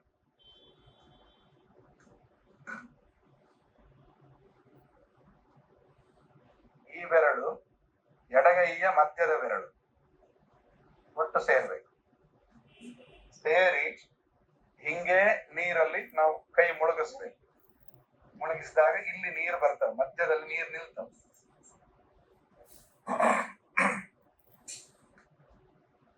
ಬಾತ್ರೂಮ್ ಅಲ್ಲಿ ಸ್ನಾನ ಮಾಡುವಾಗಲೂ ಕೂಡ ಈ ಕ್ರಮವನ್ನು ಮಾಡ್ಲೇಬೇಕು ಅಂತ ಹೇಳ್ತಾರೆ. ಸನ್ನಿಧಾನ ಈಗ 24 ನಾಮಗಳು ಅವಲ್ಲ. ಆ 24 ನಾಮಗಳು 24 ತತ್ವಾಭಿಮಾನಿ ದೇವರುಗಳು ಎರಡು ಸೇಮ್ ಅವ. ತತ್ವಾಭಿಮಾನ ದೇವತೆಗಳು 36. ಓಕೆ, 24 ಅಂತ ಹೇಳ್ತಾರಲ್ವ. 24 ದೇವತೆಗಳು, ಉಳಿದ 12 ಭಗವಂತನದ್ದೇ ರೂಪಗಳು. ಪರಾಯ ಶಕ್ತಿ ಆತ್ಮನೇ ಲಕ್ಷ್ಮಿ, ಹಣಾಭ್ಯಾಮ ಪರ ಸ್ಫೂರ್ತಿ ಆತ್ಮನೇ ಲಕ್ಷ್ಮಿ, ತತ್ವನ್ಯಾಸ ಅಂತಿದೆ. ನಾವು ಅದನ್ನೆಲ್ಲ ಮಾಡ್ಬೇಕು. ದಿನ ಬೆಳಗ್ಗೆ ಸಂಧ್ಯಾ ವಂದನೆ ಗಾಯತ್ರಿಗಿಂತ ಮೊದಲು ಇದನ್ನ ಮಾಡ್ಲೇಬೇಕು. ನಾವು ದೇಹದಲ್ಲಿ 36 ತತ್ವಗಳನ್ನು ನಾವು ಚಿಂತನೆ ಮಾಡಿಕೊಂಡು ಇಂತಹ ದೇವತೆಗಳು, ಇಂತಹ ಭಗವದ್ ರೂಪ ಇಲ್ಲಿದೆ ಅಂತ ದಿನಾಗಿ ನಾವು ಮಾಡ್ಕೊಂಡು ಅದನಂತರ ಜಪ ಮಾಡ್ಬೇಕು, ಗಾಯತ್ರಿ ಮಾಡ್ಬೇಕು. 12 ನಾಮಗಳು ಒಂದ್ಸತಿ ತೋರಿಸ್ಬಿಡ್ರಣ ಕ್ರಮ. ಕೇಶವಾಯ ನಮಃ. ಮೂಗಿನ ತುದಿಯಿಂದ ಆರಂಭ ಮಾಡಿ ತೋರು ಬೆರಳಿಂದ, ಮಧ್ಯದಲ್ಲಿ ಬೆರಳಲ್ಲ, ಗೋಪಿಚಂದ್ರನ ಹಿಂಗ ಹಚ್ಕೊಳ್ಬೇಕು. ಇಲ್ಲಿಂದ ಆರಂಭ ಮಾಡಿ ಸ್ಟ್ರೈಟ್ ಮೊದಲು ಮತ್ತೆ ಇನ್ನೊಮ್ಮೆ ಹಂಗೆ ಮಾಡು. ಈಗಲೇ ಸೀಳ್ಲಿಕ್ಕಿಲ್ಲ, ಸೀಳೋದು ಈಗಲ್ಲ. ಹಚ್ಕೊಂಡು ಎರಡನೆಯದ್ದು ಹೊಟ್ಟೆಯ ಮಧ್ಯಭಾಗ ಅಂದ್ರೆ ಹೊಕ್ಕಳಿ ಮೇಲೆ ದೀಪಾಕಾರದಲ್ಲಿ ನಾರಾಯಣಾಯ ನಮಃ, ನಾರಾಯಣ ನಮಃ, ನಾರಾಯಣ. ಆನಂತರ ಮಧ್ಯ ಎದೆಯಲ್ಲಿ ಮಾಧವಾಯ ನಮಃ. ಕರೆಕ್ಟ್ ಲೈನ್ ನಾನು ತೋರಿಸ್ತಾ ಹೋಗ್ತೇನೆ ಆಯಾ ಮಂತ್ರಗಳು. ಕೇಶವ, ನಾರಾಯಣ, ಮಾಧವ. 4th ಇಲ್ಲಿ ಕುತ್ತಿಗೆ. ಇಲ್ಲಿ ಕೂಡ ನಾವು ಹಿಂಗ್ ಕೆಳಗೆ ಹಚ್ಕೊಳ್ಬಾರ್ದು, ಮೇಲಕ್ಕೆ ಹಚ್ಕೋಬೇಕು. 5ನೇದ್ದು ನಮ್ಮ ದೇಹದ ಬಲಭಾಗ, ಬಲ ಹೊಟ್ಟೆ. ಇಲ್ಲಿ ಕೂಡ ಎಲ್ಲ ಕಡೆ ದೀಪಾಕಾರದಲ್ಲಿ ಕೇಶವ, ನಾರಾಯಣ, ಮಾಧವ, ಗೋವಿಂದ, ವಿಷ್ಣು. ಇಲ್ಲಿ ಇಲ್ಲ, ಮಧುಸೂದನ ಇಲ್ಲೇ ಡೈರೆಕ್ಟ್ ಒಮ್ಮೆಲೆ ಮಧುಸೂದನಾಯ ನಮಃ. ಕೆಲವರು ನಮ್ಮ ಮಠದಲ್ಲಿ ಹಿಂಗೆ ಇಲ್ಲಿ ಬಂದ್ಮೇಲೆ ಹೆಂಗ್ ಹಚ್ಕೊಳ್ಬೇಕು ಅಂತ ಕಲ್ತೆ. ಏನ್ ಮಾಡ್ತಾರೆ ಅಂದ್ರೆ ಅವ್ನ ಸ್ಟೈಲ್ ಹಿಂಗ್ ಹಚ್ಕೋತಾನ ಅಂತ ಶುರು ಮಾಡಿದ. ಒಂದು ಶೇಪ್ ಅಲ್ಲಿ ನಾನು ಹಚ್ಕೊಂಡಿದ್ದು ನೋಡಿರ್ಬೋದು ಮನೆ ಅಲ್ಲಿ ಬಂದಾಗ ಈ ಭುಜಕ್ಕೆ. ನಂಗೆ ಹೆಂಗಾಗಿದೆ ಅಂತಂದ್ರೆ ಆಟೋಮೆಟಿಕ್ ಇಲ್ಲಿ ಬಂದದ, ನಾನು ಹಚ್ಕೊಳ್ಳದೆ ಇದ್ರು ಅದು ದೇಹದಲ್ಲೇ ಮೂಡಿದದ್ದು. ದಿನಾಗಿ ಹಚ್ಕೊಂಡು ಇದು ಅದೇ ಶೇಪ್ ಅಲ್ಲೇ ಹಚ್ಕೋಬೇಕು. ಅದು ಸ್ಟೈಲಿಗೆಲ್ಲ, ಅದರ ಕ್ರಮ ಹಂಗೆ ಹಚ್ಕೊಳ್ಬೇಕು ಅಂತ. ಅಲ್ಲ ಬಾಬು, ಇಲ್ಲಿ ಹಚ್ಬೇಕಂದ್ರೆ ಲೆಫ್ಟ್ ಹ್ಯಾಂಡ್ ಹಚ್ಬೇಕಲ್ಲವ, ರೈಟ್ ಹ್ಯಾಂಡ್? ಲೆಫ್ಟ್ ಹ್ಯಾಂಡ್ ಹಚ್ಚು, ಲೆಫ್ಟ್ ಹ್ಯಾಂಡ್ ಅಲ್ಲೇ ಹಚ್ಚು, ಹಚ್ಬಾರ್ದು ಅಂತಿಲ್ಲ ಬಾಬು. ಒಂದು ನಾಮ ಇನ್ನೊಂದು ನಾಮ ಟಚ್ ಮಾಡ್ಬೇಕು ಅಂತಾರ, ನಿಜನ? ಮಾಡಬಾರದು ಇಲ್ಲ. ಈಗ ಹೊಟ್ಟೆಯ ಮೇಲೆ ಹಚ್ಕೊಂಡಂತ ನಾಮ, ಎದೆಯ ಮೇಲೆ ಹಚ್ಕೊಂಡಂತ ನಾಮ, ಮತ್ತೆ ಮೇಲೆ ಕೈಯಲ್ಲಿ ಹಚ್ಚ ಟಚ್ ಮಾಡ್ಲಿಕ್ಕಿಲ್ಲ ಅಲ್ವಾ? ಮಧುಸೂದನ ಇಲ್ಲಿ ಆದ್ಮೇಲೆ ಇಲ್ಲಿ ಸೈಡ್, ಬಲ ಸೈಡ್, ರೈಟ್ ಸೈಡ್. ಆ ನಂತರ ಲೆಫ್ಟ್ ಹೊಟ್ಟೆ, ಆ ನಂತರ ಇಲ್ಲಿ ಕೈಗೆ ಭುಜ, ಆಮೇಲೆ ಇಲ್ಲಿ ಮೇಲೆ. ಆಯ್ತಾ? ಎಷ್ಟಾಯ್ತು? 1 2 3 4 10 10 5 6 ಇನ್ನು ಉಳ್ಕೊಂಡಿದ್ದಲ್ಲಿ ಬ್ಯಾಕ್ ಕುತ್ತಿಗೆ ಹಿಂದಿನ ಭಾಗ, ಕೊನೆಗೆ ಬೆನ್ನಿಗೆ ಹಚ್ಕೊಳ್ಳುವಾಗಲೂ ಕೂಡ ಮೇಲ್ಮುಖವಾಗೇ ಇರಬೇಕು. ನಾಮ ಹಚ್ಕೊಳ್ಳುವ ಕ್ರಮ ಇದೆ. ಇದನ್ನೇ ಸೇಮ್ ಇದು ನೀವು ಕೃಷ್ಣ ಪಕ್ಷದಲ್ಲಿ ಹಚ್ಕೊಳ್ತೀರಿ ಅಂತಾದ್ರೆ ಹಚ್ಕೊಳ್ಬೇಕು. ಕೃಷ್ಣ ಪಕ್ಷದಲ್ಲಿ ಹಚ್ಕೊಳ್ಳುವಾಗ ಸಂಕರ್ಷಣದಿಂದ ಸ್ಟಾರ್ಟ್ ಮಾಡಿ. ಸಂಕರ್ಷಣ ಇಲ್ಲಿ. ಅದಕ್ಕೇನ್ ಮಾಡ್ಬೇಕು? ಮೊದಲ 24 ನಾಮಗಳು ಎಲ್ಲಿ ಕೇಳಿದರೆ ಅಲ್ಲಿ ಹೇಳಲಿಕ್ಕೆ ಬರ್ಬೇಕು ಅಷ್ಟೇ, ಬಾಯ್ಪಾಠ. ಏನಾಗ್ತದೆ ಅಂದ್ರೆ ಕೇಶವಾಯನ, ನಾರಾಯಣ, ಮಾಧವಾಯನ, ಗೋವಿಂದ ಹಿಂಗೆ ಇಷ್ಟೇ ಗೊತ್ತು ನಮ್ಗೆ. ಮತ್ತೆ ಸಂಕರ್ಷಣ ಅಂತಂದ್ರೆ ಮತ್ತೆ ಮೊದಲಿಂದ ಬರ್ತೀವಿ ನಾವು. ಯಾಕೆ ನೆಕ್ಸ್ಟ್ ಗೊತ್ತಿಲ್ಲ. ಆದ್ರಿಂದ ಈ ಕೇಶವಾದಿ ನಾಮಗಳನ್ನು ಹೆಂಗ್ ಕೇಳಿದ್ರು ಹೇಳಬೇಕು, ಉಲ್ಟ ಕೇಳಿದ್ರು ಹೇಳಬೇಕು. ಸುಮ್ಮನೆ ಅಲ್ಲ, 24 ನಾಮಗಳಿಗೆ 24 ಭಗವದ್ ರೂಪಗಳು, ಅವಯವಗಳಲ್ಲೇ ವ್ಯತ್ಯಾಸ ಇದೆ, ಆಯುಧಗಳಲ್ಲಿ ವ್ಯತ್ಯಾಸ ಇದೆ. ಮಧ್ವಾಚಾರ್ಯ ಎಷ್ಟು ಅಕ್ಯುರೇಟ್ ಆಗಿ ಹೇಳ್ತಾರಂದ್ರೆ, ಒಂದ್ ದೊಡ್ಡ ಅನುಗ್ರಹ ಅಂತಂದ್ರೆ ವ್ಯಾಸರಾಜರು 24 ರೂಪಗಳನ್ನು ಮಧ್ವಾಚಾರ್ಯ ಹೇಳಿದ ಕ್ರಮದಲ್ಲಿ ತಾವೇ ಬೆಳ್ಳಿಯಲ್ಲಿ ಪ್ರತಿಮೆ ಮಾಡಿ ತಮ್ಮ ಆಸ್ಥಾನದಲ್ಲಿ ಪೂಜೆ ಮಾಡ್ತಿದ್ರು. ಈಗಲೂ ಇದೆ ಅದು. ಈಗಲೂ ವ್ಯಾಸರಾಜ ಮಠದಲ್ಲಿ ಸ್ವಾಮಿಗಳು ನಿತ್ಯ ಪೂಜೆ ಮಾಡ್ತಾರೆ, ಅಲ್ಲಿ ಹೋಗಿ ನೋಡ್ಬೋದು. ಕೇಶವಾದಿ ನಾಮಗಳು, ಕೇಶವಾದಿ ರೂಪಗಳು ಯಾವ ರೀತಿ ಇರಬೇಕು ಅಂತ ಮಧ್ವರು ಹೇಳಿದ್ದಾರೆ. ಆ ಕ್ರಮದಲ್ಲಿ ಪ್ರತಿಮೆಗಳನ್ನು ತಾವೇ ತಯಾರು ಮಾಡಿ ಪೂಜೆ ಮಾಡಿದವರು ವ್ಯಾಸರಾಜ, ಮತ್ತೆಲ್ಲೇ ಇಲ್ಲ ಹಂಗೆ. ಅಷ್ಟರ ಮಟ್ಟಿಗೆ ಮಹತ್ವ ತುಂಬಾ ಇದೆ. ಇದ್ರ ಬಗ್ಗೆ ತುಂಬಾ ಹೇಳಲಿಕ್ಕಾಗ್ತದೆ. ಅದರಿಂದ ಈ ನಾಮಗಳ ಕ್ರಮ ಮೊದಲು ನಮ್ದು.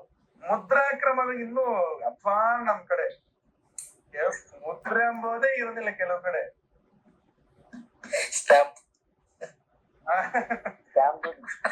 ಗೋಪಿ ಚಂದನ ಹಚ್ಕೊಂಡ ಕ್ಷಣಕ್ಕೆ ನಾವು ವೈಷ್ಣವರು ಅಂತ ಆಗಲ್ಲ.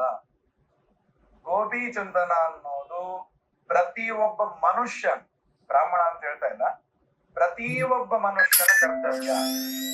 ನಾವು ವೈಷ್ಣವ ಅಂತ ಗೊತ್ತಾಗೋದು ಮುದ್ರೆಗಳಿಂದ. ನಂಗೆ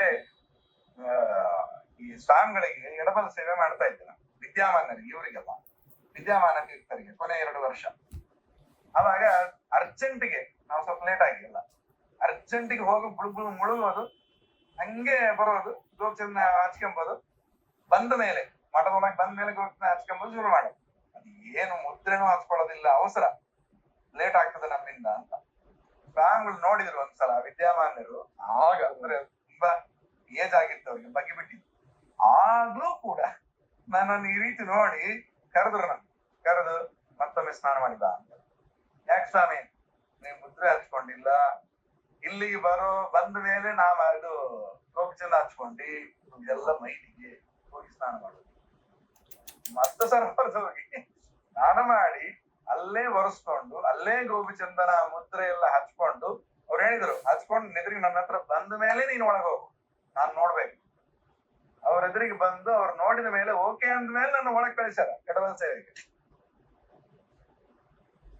ನಾವು ಏನಾದ್ರೂ ಗೋಪಿ ಚಂದನ ಹಚ್ಕೊಳ್ಳದೆ ದೇವರ ಪೂಜೆಗೆ ನೀರು ತಂದ್ರು ಕೂಡ ವ್ಯರ್ಥ, ಅದರಲ್ಲಿ ಕಲಿ ಬರ್ತಾನೆ. ಬಾವನ್ ಡೌಟ್, ಹಾ, ಸಾಲಿಗ್ರಾಮ ಅಭಿಷೇಕ ಮಾಡಿದ್ಮೇಲೆ ಆ ನೀರಿಂದ ಹಚ್ಕೋಬೇಕಂತ ಹೇಳ್ತಾರ. ನೀರಲ್ಲಿ ಹಚ್ಕೋಬಹುದು, ಸ್ನಾನ ಮಾಡಿ ಒರೆಸ್ಕೊಂಡ ಮೇಲೆ ಊರು ತಗೊಂಡ್ರೆ ನೀರಲ್ಲಿ ಹಚ್ಕೋ. ಅಲ್ಲ, ಗೋಪಿ ಚಂದನ ಬಗ್ಗೆ ಕೇಳ್ತಾ ಇದ್ದೀನಿ. ಅದೇ ಊರ್ಧ್ವ ಪುಂಡ್ರ ಬೇಕು. ಈಗ ನಾವು ಪೂಜೆ ಮಾಡುವಾಗ ನಮ್ಮಲ್ಲಿ ಸಂಪ್ರದಾಯ ಪದ್ಧತಿ ಖಂಡಿತ ನೂರಿನಿಂದ ದೇವರಿಗೆ ನೀರಿನಿಂದ ಗೋಪಿ ಹಚ್ಚಿದ ಮೇಲೆ ನಿನ್ನೆ ಏರಿಸಿದಂತ ಹೂವ ತುಳಸಿ ವಸ್ತ್ರ ಎಲ್ಲ ತೆಗೆದ್ಬಿಟ್ಟು ಸಾಲಿಗ್ರಾಮಕ್ಕೊಂದು ಅಭಿಷೇಕ ಮಾಡಿ ಆ ಅಭಿಷೇಕದಿಂದ ಗೋಪಿಚಂದನ ಹಚ್ಕೊಂಡ ಮೇಲೆ ಸಂಧ್ಯಾವನ ಮಾಡಿದ್ಮೇಲೆ ಮತ್ತೆ ಮಿಕ್ಕದು ಮತ್ತೆ ನಿರ್ಮಾಲ ವಿಸರ್ಜನೆ ಅದೆಲ್ಲ ಊರ್ಧ್ವ ಪುಂಡ್ರ ಹಚ್ಕೊಳ್ಬೇಕು ಅಂತ. ಅದಕ್ಕೊಂದು ವ್ಯವಸ್ಥೆ, ನೀರಲ್ಲಿ ಮೊದಲು ಸ್ನಾನ ಮಾಡಿ ಮೈ ಒರೆಸ್ಕೊಂಡು ಕೂಡಲೇ ಮಾಮೂಲು ನೀರು ತಗೊಂಡು ನೀರೇ ತಿಕ್ಕೊಂಡು ನೀರಲ್ಲಿ 12 ನಾಮಗಳನ್ನು ಹಚ್ಕೊಂಡು ಬಂದು ಮತ್ತೆ ಉಳಿದದ್ದೆಲ್ಲ ನಿರ್ಮಾಲ್ಯ ವಿಸರ್ಜನೆ ಮಾಡಿ ಒಂದ್ಸಲ ಅಭಿಷೇಕ ಮಾಡಿ ಸಾಲಿಗ್ರಾಮಕ್ಕೆ ಅದನ್ನು ಚೆಲ್ಲಿ ಹಾಕಿ ಋಷಭ ಸೂಕ್ತ ಹೇಳಿಕೊಂಡು ಅಭಿಷೇಕ ಮಾಡಬೇಕು. ಚೆಲ್ಲಿ ಹಾಕಿ ಮತ್ತೊಮ್ಮೆ ಲೋಟದಲ್ಲಿ ನೀರು ಇಟ್ಕೊಂಡು ಅದಕ್ಕೆ ಅಷ್ಟಾಕ್ಷರ ಜಪ ಮಾಡಿ ಅದಕ್ಕೆ ಮತ್ತೆ ಅಮೃಣಿ ಸೂಕ್ತ ಹೇಳ್ಕೊಂಡು ದೇವರಿಗೆ ಅಭಿಷೇಕ ಮಾಡಿ ಪ್ರಾಣದೇವರಿಗೆ ಎಲ್ಲರಿಗೆ ಎಲ್ಲ ತೀರ್ಥ ಅಭಿಷೇಕ ಮಾಡಿ ಅದನ್ನು ಚೆಲ್ಲಿ ಮತ್ತೆ ದೇವರದ್ದೇನು ಉಳಿದಿರ್ತದಲ್ಲ ಅದರಿಂದ ಗೋಪಿಚಂದ ಹಚ್ಕೊಳ್ಬೇಕು. ಆದ್ರೆ ಊರ್ಧ್ವ ಪುಂಡ್ರ ಬೇಕೇ ಬೇಕು. ಊರ್ಧ್ವ ಪುಂಡ್ರ ಇದ್ರೆ ನಾವು ಏನ್ ನೀರು ತಂದ್ರು ಏನ್ ಮಾಡಿದ್ರು ಬರುದಿಲ್ಲ. ಇದು ಸ್ನಾನ ಆದ್ಮೇಲೆ, ಸ್ನಾನಕ್ಕಿಂತ ಮೊದಲು ಇದೆ ಸ್ನಾನ ಮಾಡೋದು ಹೆಂಗ ಅಂತ. ನಾಳೆ ನಿಮ್ಗೆ ನಾನು ಸಂಕಲ್ಪದ ಕಳಿಸ್ಕೊಡ್ತೀನಿ, ನಿಮ್ಗೆ ಅರ್ಥ ಆಗ್ತದೆ. ಅಥವಾ ಆ ಪುಸ್ತಕನೇ PDF ಕಳಿಸ್ಕೊಡ್ತೇನೆ, ಓದ್ರಿ ಒಂದ್ಸಲ ಗೊತ್ತಾಗತ್ತೆ. ಬಾಬಾ ಚಿಂತನ ಮಾಡೋ ಈ ಮುದ್ರೆ ಹಚ್ಕೊಬಹುದು ಒಂದ್ ಪಾಯಿಂಟ್ ಆಫ್ ವ್ಯೂ, ಇಲ್ಲಾಂದ್ರೆ ಮಂತ್ರ ಹತ್ತು ಮುದ್ರೆ ಹಚ್ಕೊಬಹುದು ಒಂದ್ ಪಾಯಿಂಟ್.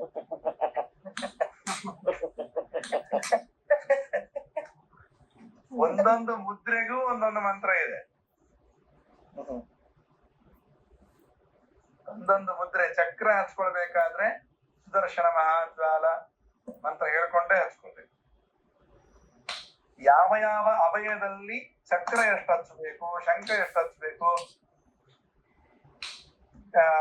ಗದ ಎಷ್ಟು, ಪದ್ಮ ಎಷ್ಟು, ನಾರಾಯಣ ಮುದ್ರೆ ಎಷ್ಟು ನಿಯಮ ಇದೆ. ಇದಕ್ಕೆಲ್ಲ ಸಂಪ್ರದಾಯ ಅಂತಲ್ಲ, ಶಾಸ್ತ್ರದ್ದೇ ನಿಯಮ ಇದೆ. ಎಲ್ಲವೂ ಎಲ್ಲರಿಗೂ ಮಾಡ್ಲಿಕ್ಕೆ ಆಗೋದಿಲ್ಲ. ಮನುಷ್ಯರಿಗೆ ಈಗಿನ ಕಾಲದವರಿಗೆ ಇಂಥದ್ದು ಹಿಂಗ್ ಮಾಡ್ರಿ ಅಂತ ಸ್ಪಷ್ಟವಾಗಿ ಮಧ್ವಾಚಾರ್ಯರು ನಮ್ಮ ರೊಟೀನ್ ಲೈಫ್ ಅನ್ನೋ ಒಂದು ಟೈಮ್ ಟೇಬಲ್ ಹಾಕೊಟ್ಟಿದ್ದಾರೆ. ಆ ಕ್ರಮದಲ್ಲಿ ನಮ್ಮ ಹಿರಿಯರೆಲ್ಲ ಮಾಡ್ಕೊಂಡ್ ಬಂದಿದ್ದಾರೆ, ಶಾಸ್ತ್ರ ಪ್ರಮಾಣ ಕೊಟ್ಟು. ಕೆಲವರು ಹೆಂಗ್